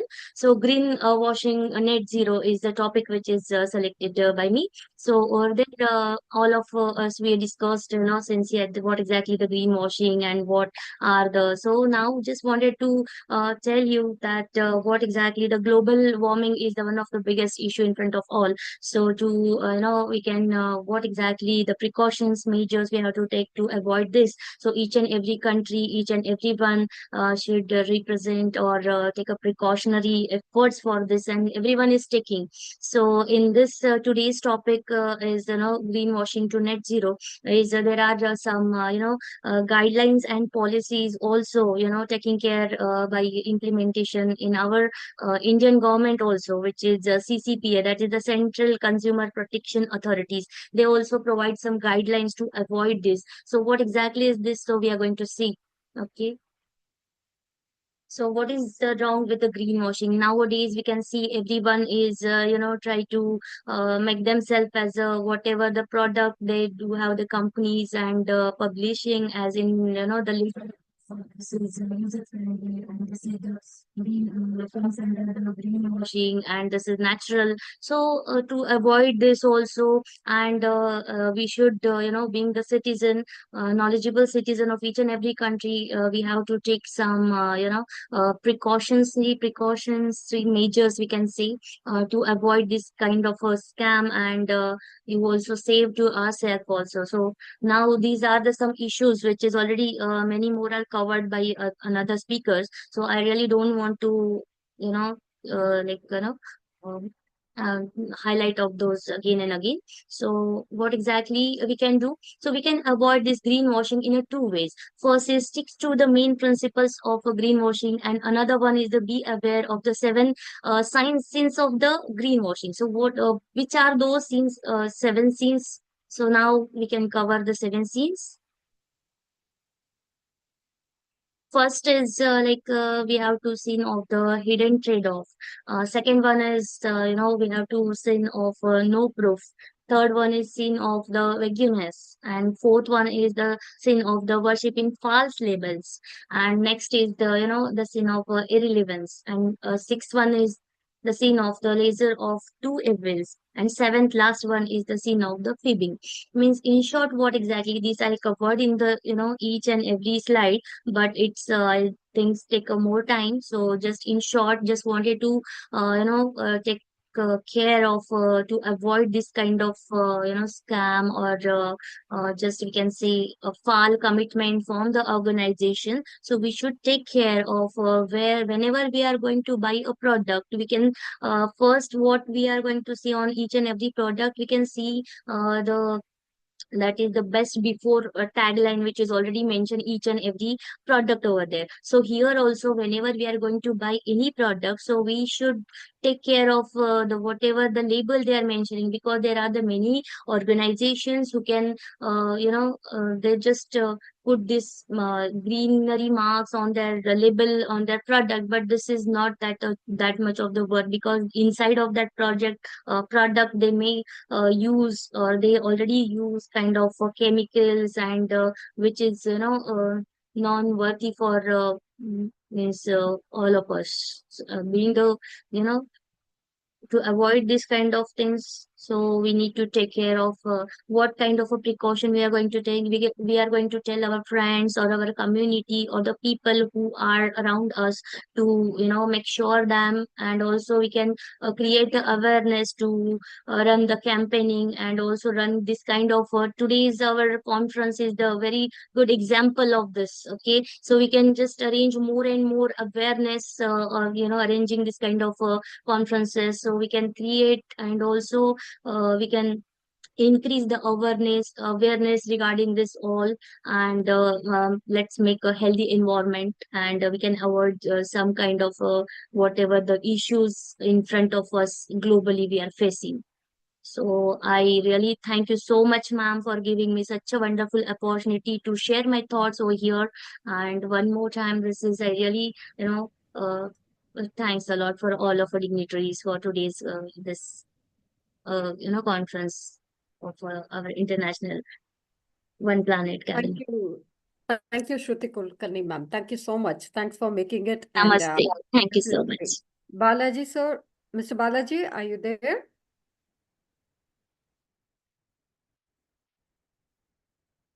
Well, the takeaways from Shruti Kulkarni, ma'am, is that she has mentioned about the sins of greenwashing. That's the highlight, I think. The sin of the hidden trade-off, and the sin of no proof, the sin of vagueness, the sin of worshipping the false labels, and the sins of irrelevance, and the sins of lesser the two evils, and the sins of fibbing. That's really fabulous, ma'am. That's quite innovative indeed. And definitely that's a key takeaway from you, I think. And towards the session, before we conclude, I've got a few more points to add, but we've got 2 more speakers to go. So I would like to cut it down for here. Thank you, ma'am. Thank you so much. And Tanuja, ma'am, can we invite the next speaker, Madam Ramya? Yeah, next speaker, Ms. Ramya, I welcome you, Assistant Professor, she's Ishwar College of Engineering, to address on the pointer. I think, yes, ma'am, please. Thank you, ma'am. Is my screen is visible, ma'am? Yes, ma'am. It is visible, and we are able to see your screen. You are quite audible, and you can go to slideshow mode if you want to, presentation mode. Yeah. Thank you, ma'am. Please go ahead. Good evening, everyone. It's my pleasure to be here.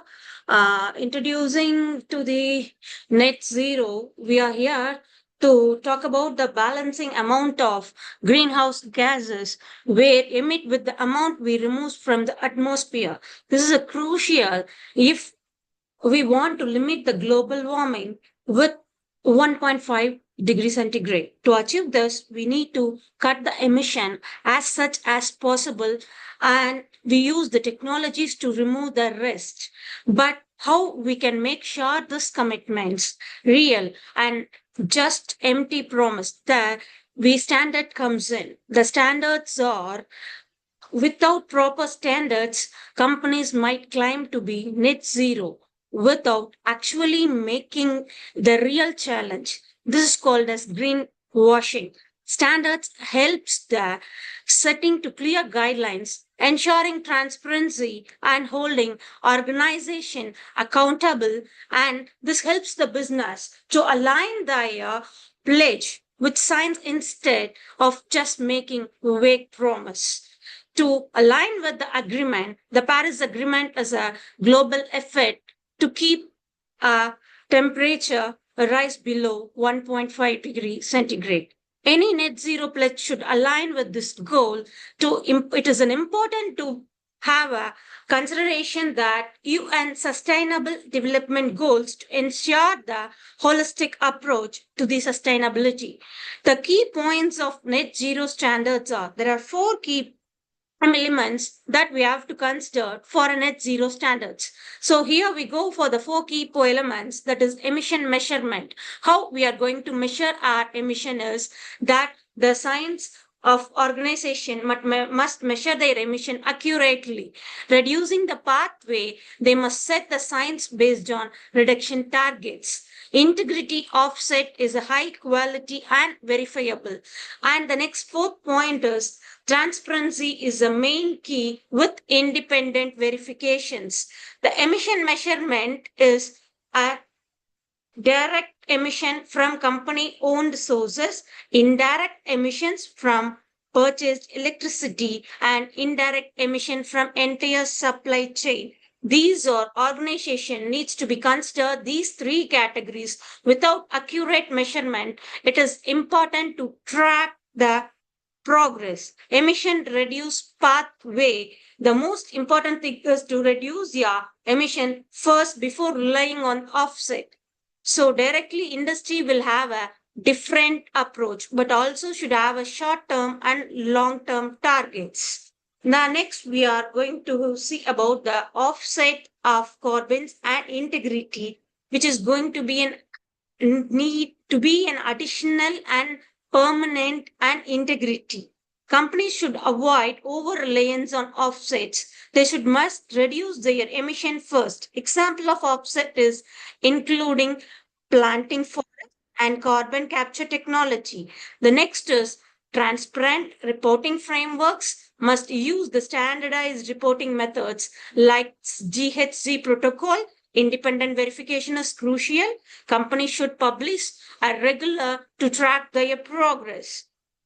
The milestones that the many countries has been set is, for an example, India has been set as the net zero by 2030 and may have a progress report should be published annually. Companies should avoid last minute reduction that may be ineffective. The strategic of sector is energy, moving towards your renewable sources, transport, electrification and efficiency improvements that we are going to have electric vehicles that may be much efficient for having our net zero here. Manufacturing is using sustainable materials and process. Each sector needs tailored approach.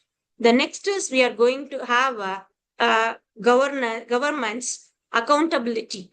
The government play a big role by setting regulations and enforcing compliance. Companies must integrate sustainable into their corporate and strategies. Public scrutiny can also push organizations to take real actions. Then greenwashing is when company makes misleading claims. To prevent this, we need an independent audit, transparent report, strict verification process. There is a challenge for implementing our net zero commitments. We have a high cost of emission, reducing the reduction projects. Technology limitations in certain industries, they need global corporations to make a real impact. But despite these challenges, we must move forward.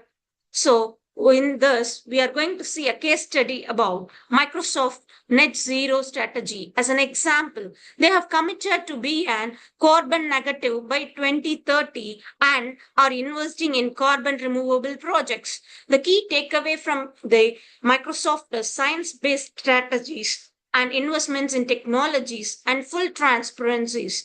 The policies of governments and leads by the way establishing the regulations, emissions limits, and providing financial incentives for cleaning energy solutions.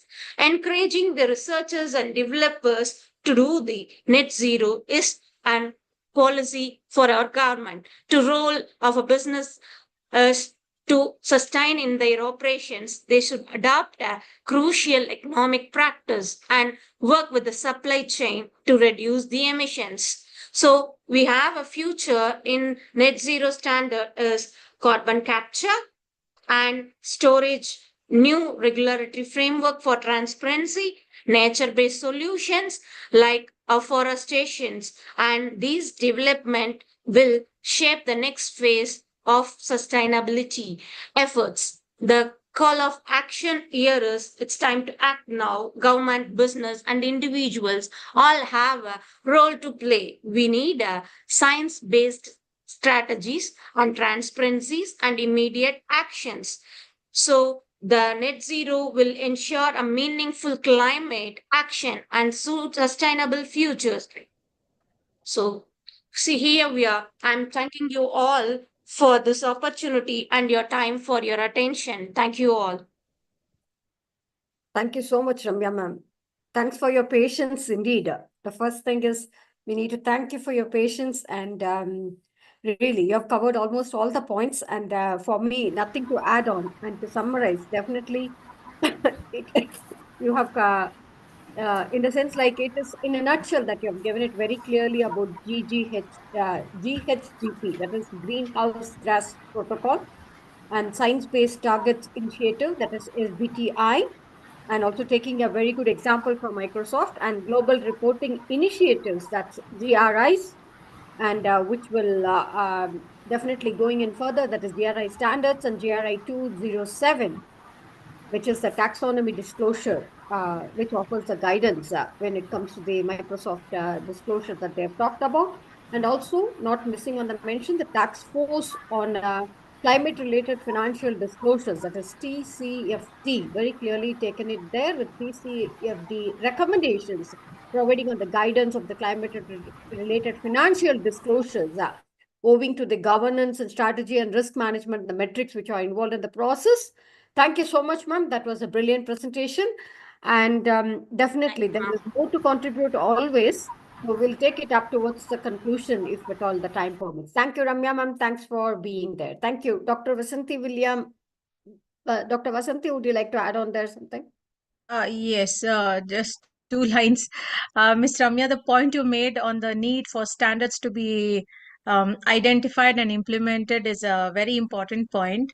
And actually, without strict guidelines, policies, and then there should be some penalty. Otherwise, it will continue to be challenging to set right and achieve the goals. So thank you for your presentation. Thank you, Thank ma'am. you, Ramya ma'am. So now we conclude the session with the youngest speaker of the day, but who was very prompt in logging in joining our meeting on time. The first one to join, I think. Adavan, I'm sorry, with due apologies. Yes, Ms. Nomaris. Over to you. You can introduce Yeah. yourself and go ahead. And the floor is all yours. Okay. I believe that you were going to rock. Yeah. First of all, First of before all, how do starting, you feel being here today? That's what I want to know from you. okay, amazing and a bit of nervous because it's my first time. But I want to thank you for giving me an opportunity to speak here. And I'll just share my screen of my presentation. By the way, we have developed an hour for you. Why? Because the reason is that the other people, you have seen the other speakers who have joined on this diaspora. They were all professors. They are in their own field, they're experts. And with them, like Yeah. you're going to present about the investment in the carbon markets, which I'm very keen to know from you, rather. That's why I wanted you conclude this session only with you. That's why I gave this, I just was holding on to you. Thank you. Sure, So Miss. it's Thank all you. yours. Please go ahead. Thank you. Okay. By the So way, today Adavan I'll. is a grade 11 student. It's a grade 11 Yeah. student, and he wanted to talk about investments.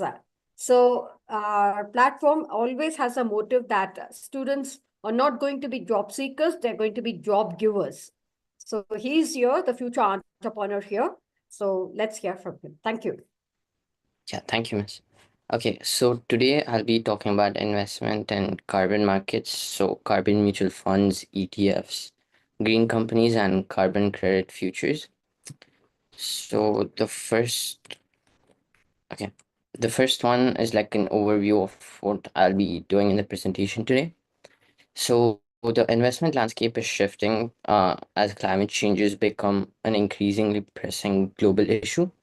Investors are increasingly recognizing the value of integrating an environmental, social, and governance factors into investment choices. This has driven by growing concerns about the environmental impact of business operations, as well as changing investors' attitudes and behaviors, whereby individuals seek to align their investments with their values and worldwide view. Investors are becoming more and more keen in search of ways to include ESG issues in investment portfolios. This means taking into consideration such matters as a company's carbon footprint, energy efficiency, treatment of employees, contribution to the community, and corporate governance practices. Incorporating these ESG factors, investors want to invest in companies that does not only make a good business sense from a financial perspective, but also aligns with their vision and vision for sustainability. So the next slide is about carbon mutual funds and ETFs. So carbon mutual funds and ETFs are mutual funds and exchange traded funds that invest in those companies that are directly engaged in reducing their carbon footprint or are involved in renewable energy. These niche funds allow investors to make investments that align towards a low carbon economy. By investing in companies at the forefront of sustainability and clean energy, investors have a potential to gain from the company's bottom line as the world's need for green products and services continue to grow. So these investment products offer diversified means of sustainability investing. They typically have a portfolio of companies across various industries that are actively engaged in dealing with climate changes and environmental challenges. Their exposure to climate risks while also enabling the transition towards a more sustainable future through their investment. And there's few notable key features of these. So the most significant advantage of these investment vehicles is diversification. In investing in a portfolio of companies that specialize in carbon reduction and renewable energy, investors are subject to a variety of different companies, which disperses and minimizes their risks. This diversification allows investors to be a part of the transition to a low carbon economy without relying too heavily on the success of any single company. Additionally, carbon mutual funds and ETFs are professionally managed by financial experts who make investment decisions based on rigorous sustainability criteria. These managers utilize their skills and research to identify companies that are leaders in reducing emissions and employing renewable energy practices, and professional management provides investors with an access to a high level of expertise and oversight that may be difficult for an individual investors to gain independently. And finally, with the existence of carbon mutual funds or ETFs and ETFs, is a big plus that these investment tools are available for individuals, and hence any individual can invest in them sustainably and be a part of the shift of an environmental economy. Democratization of sustainable investing makes it possible for more individuals to align their investment portfolios with their values and become a part of the world's movement towards sustainability. And the next slide is about benefits for carbon mutual funds and ETFs. So one of the benefits are environmental impact. Investing in these funds usually supports a business that is seriously working towards lowering their carbon footprint and making the world a healthier place. By investing in these companies that are actively lowering their greenhouse gases and emissions and becoming more sustainable in their operations, investors can help in supporting the global quest to avoid climate change and promote environmental well-being. Next up being financial returns, it also has been researched that investments which are made in a sustainable way, such as those invested in carbon mutual funds and exchange traded funds, can perform just as well or even better than traditional investments in the long term. This is a sign that an investor can provide competitive financial results while simultaneously realizing that environmental and social objectives. And finally, risk management. So these specialist funds are likely to focus on such companies that are best positioned to deal with climate rules and risks.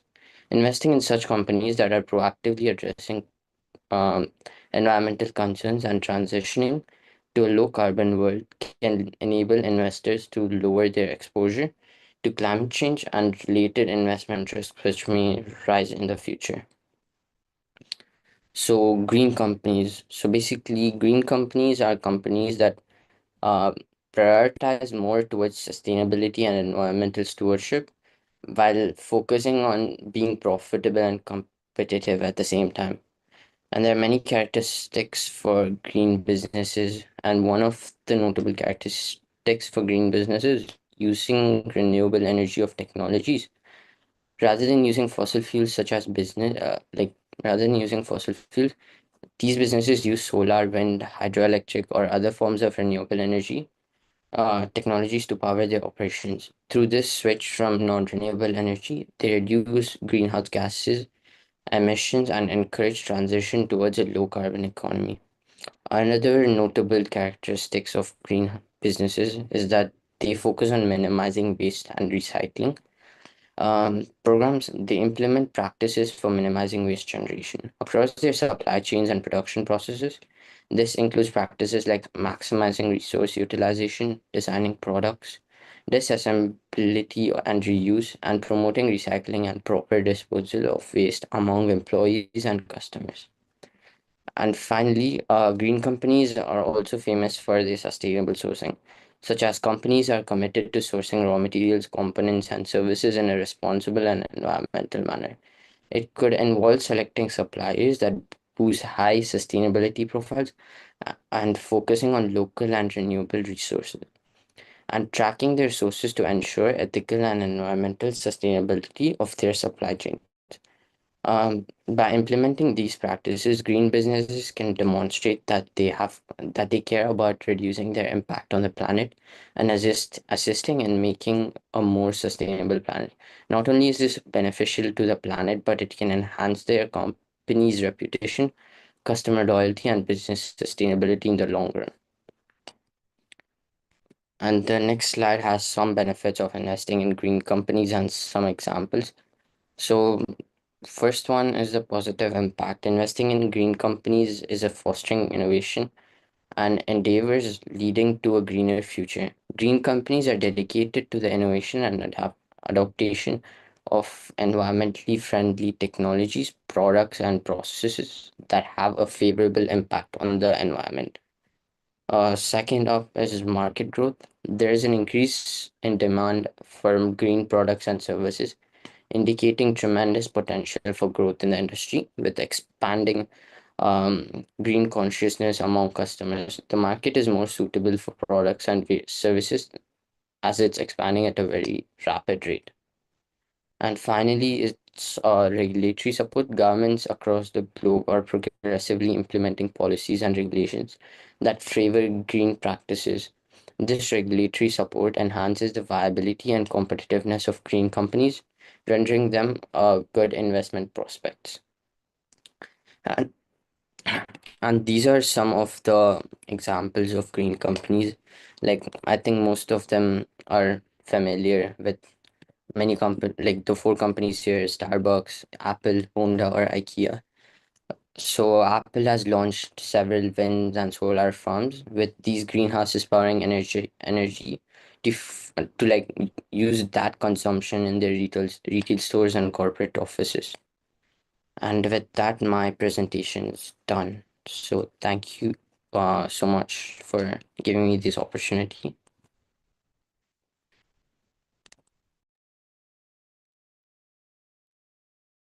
Thank you, Adavan. Thank you so much. Yeah. Thank you, Miss. Before I take it up, Yeah. if there is anybody who would like to speak for Mr. Adavan, maybe Dr. Vasanthi, ma'am. Yes, of course. Yeah, it's so nice to see such a young boy coming up with talking of and thinking of such issues where it is their world now. And it's very good to see that. And I hope you keep motivating your friends as well, and Adavan. put them on. Adavan. Yes. I hope, are you there, Adavan? Yes, Miss. Yeah. Yeah. I wish you all the very best. I Thank you. understand you want to become an entrepreneur. My best wishes to you, and I'm sure you'll come up with something new and different. Not the run-of-the-mill kind of entrepreneur, project. All Yeah. the very Thank you. best to you. Very Thank best to you. you. Thank you. Thank you, Miss. Thank you. Tanuja, ma'am, would you like to add on there?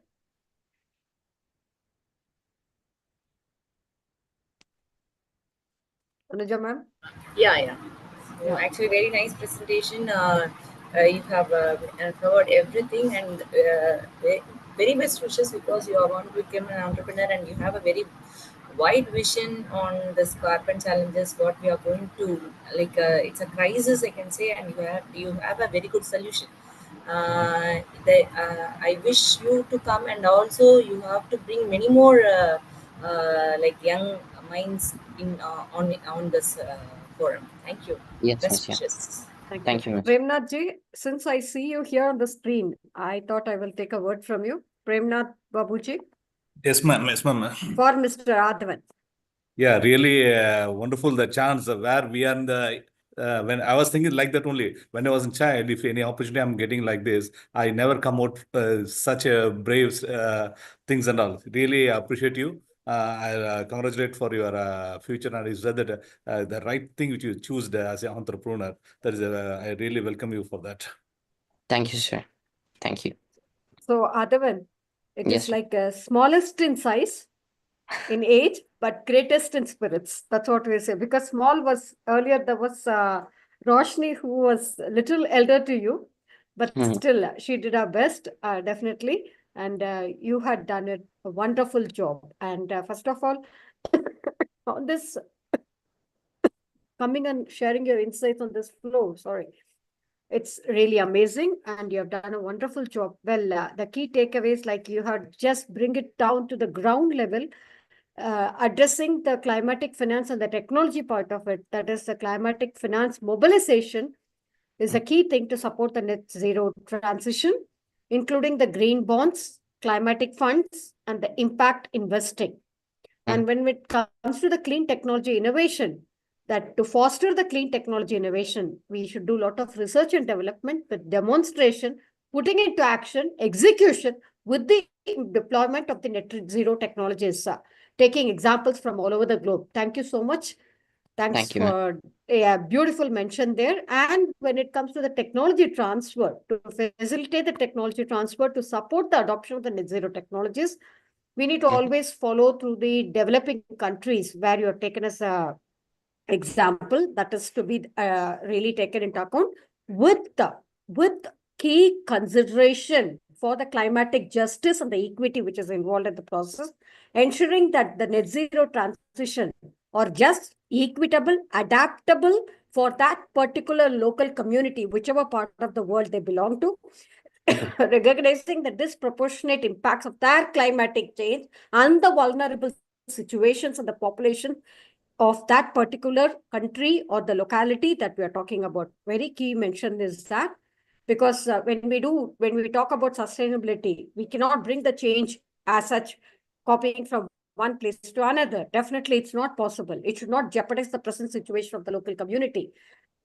Very key mention there, with always working in collaboration, but definitely taking in all the best practices involved with the key collaboration modem, which is the model that we are talking about, addressing the climatic equity by providing support on mutual conferences, sharing best practices to the developing countries, promoting climatic resilience. That is what is a thing. So when we implement something, it's not going to be right at the first go. So we need to have the resilience to just go back to it, work on the restorations and all the remedials that are involved in the process. And then only we can bring the net zero transitions with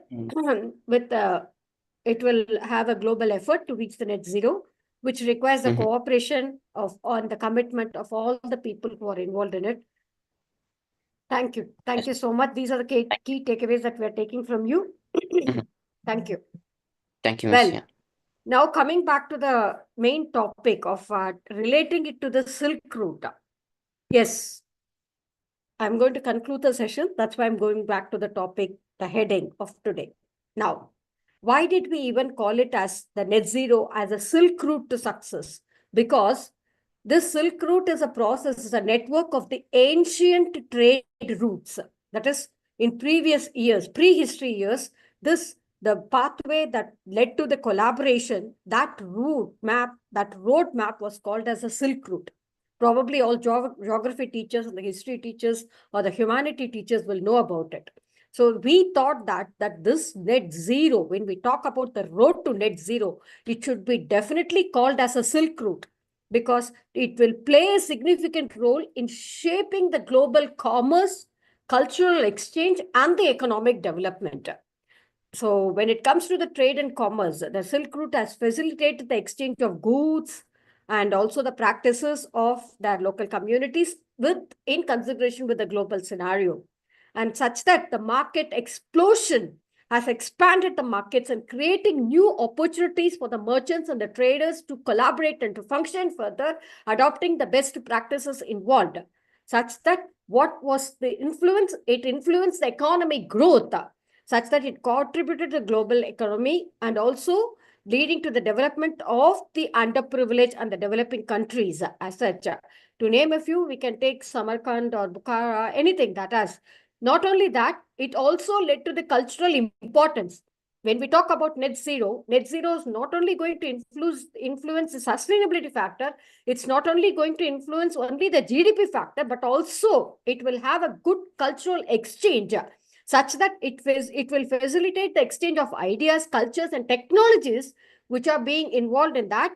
And as such, it will have a huge pathway or a roadmap to success, including the history, connecting between the history and the future. So it's going to be a bridge between the cultural exchange and with the emphasis on the exploration and the discovery or the modern, with regard to the modern relevance, which is being involved in it, with, as we call it, as a Road and the Belt Initiative, that is BRI.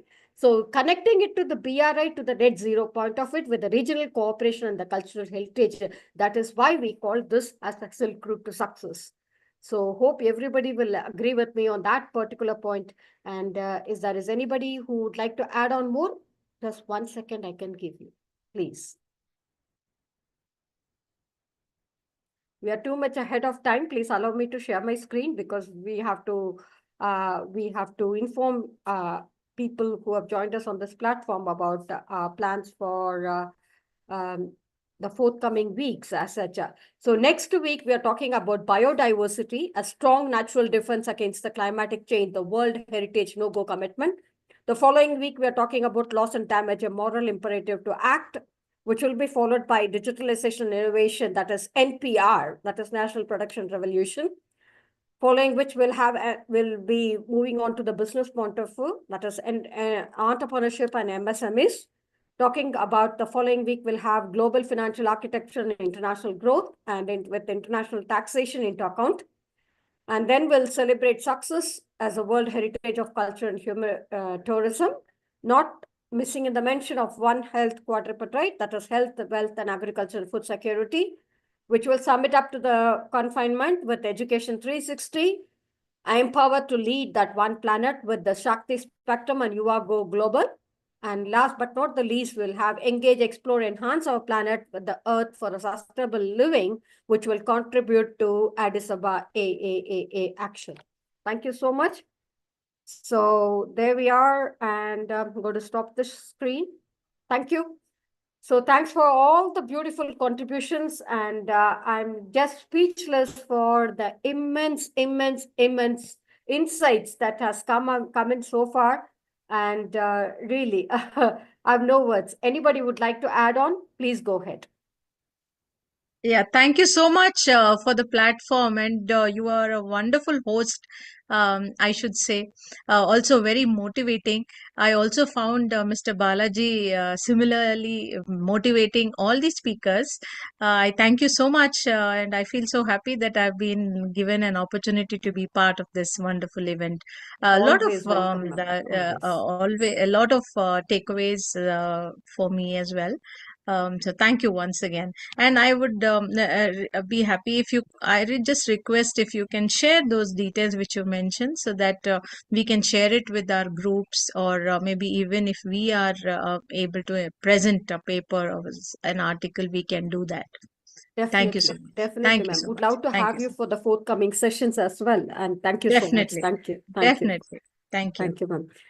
So now it's time to thank everybody. Anybody, Tanuja ma'am or Professor Adil Ahmed is there? Sandhya ma'am is there? Sandhya ma'am, would you like to add on there? You need to wind up, please. That's why. Shruti ma'am? Yes. Thank you, ma'am. That was so interesting, and we had a lot of takeaways. And thank you for giving me this opportunity. It was so informative too. Thank you. Thank you, ma'am. Thank you. You're always welcome. Thank you. Yes, Shruti ma'am, please. Yes, thank you so much, ma'am. This is really, very means innovative, and for our next generation or the young generation, this is really inspiration. And we will try to add one, more and more with the students also. We can share these all. Please share these all with me, so we can, just share with the students and give this wonderful platform. Because at our time, I think there is nothing like this, right? So nowadays, this young generation is very lucky, and they are getting this kind of a wonderful opportunity, and really thank you so much from the bottom of my heart to providing this wonderful platform for all of us. Thank you, Yes, ma'am. ma'am. Always It is welcome. Really As you write, great yes. mentor and great motivator also. Thank you so much. I'm really glad to meet you today. So, thank you. Thank you. Always welcome. Yes, Tanuja ma'am, please. Thank Yes, you. ma'am. Thank you. I think this is a very great pathway to sustainable futures, and two youngsters today we had. So I hope they take the way, and they will give a very great solution for a sustainable future. It's all Yes, about. at this session, yes, please. Somebody was, yes. Thank you. So allow me to conclude the session here. Thank you. Yeah, so we had a wonderful start that with due respects to His Excellency Manu Thangaraj sir, who is a former minister who had joined us on this platform. That was a wonderful start with his blessings, and also Professor Adil Ahmed as a keynote speaker. His deliverance was really mind-blowing and out of the world, is definitely. And every single speaker was so crisp and so. It was just full of inferences and full of insights. We were not able to cut down, though we were requesting every single time to ask them to just cut it down, but still the inputs were more and more and more, and there were no repetitions, and each one was so exclusive in their own accord. So that was really, thank you. On that note, please allow me to conclude the session by thanking our community partners, GSFN Global Sustainable Futures, IIU International Internship University, IGEN, the Institution of Green Engineers, Good Vision Seva Trust, and Amity University, Dubai, SRM Group with Ishwari Engineering College and SRM Engineering College from Tiruchirappalli, and Sairam Group of Institutions thereby, and Dr. MGR Education Research Institute with Sri Ishwar College of Engineering, St. Xavier's College of Engineering, Ishwari Engineering College, Jain Institute of Engineering, and Gracious Foundation, Global Foundation for Peace and Universal Human Values, and Green Brigade. Really, without the support, this would not have been possible. Thanks for all the brilliant support, Dr. Renuka Thakur, Dr. Ramesh, and Dr. Shivkumar sir from SRM Group, and Dr. Rubin from Sairam Engineering College, and every single one of you have really supported us to a great deal. Dr. Vinod Shukla from Amity University, it's really, and Dr. Piyush Pandit from IIU, and definitely we're missing Dr. Virginia today, and definitely she'll be there for the next session. And I'm very bountifully duly, I really want to thank Mr. Balaji, because his wife is not well. She's in the hospital. You won't believe Mr. Balaji is locked in from the hospital today. Though he was not on his camera, the camera was not on, but still his wife is unwell, but still he said that, ma'am, I will be present there. I will help you. I will moderate this session, because he gave me a commitment last week. Hats off to you, Mr. Balaji, and we all pray that Ms. Sandhya Balaji should get well soon, and very soon she will be joining us in our session. Thank you so much. On that note, our biggest boss, because without that boss, nothing can happen. That is none other than Niranjan. Niranjan and Kapilan, thank you so much. My backstage heroes there. Without their support, nothing is going to happen. I know that very well.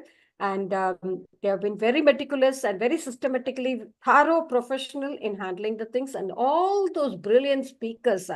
I really don't want to miss anybody in the mention. Dr. Lakshmi, who was addressing on the resilience to the disruption caused by the climatic change.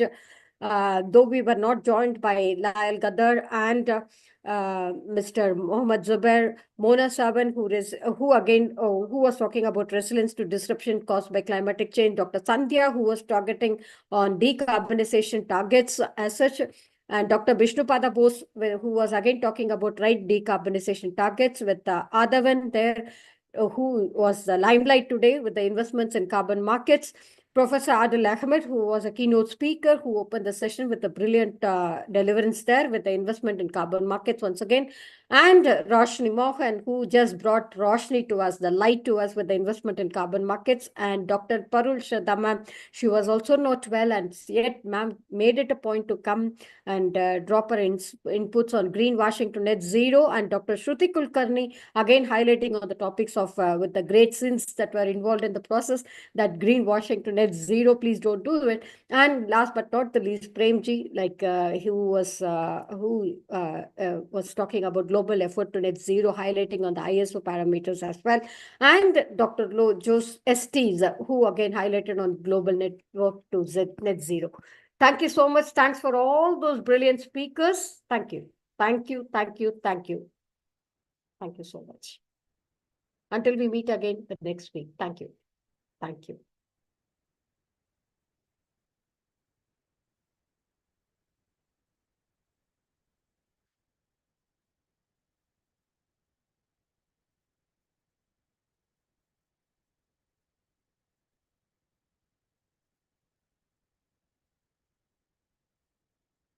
Thank you, ma'am. Thank Okay, you, thank you, Gunja ma'am. ma'am. Thank you so much. Thank you.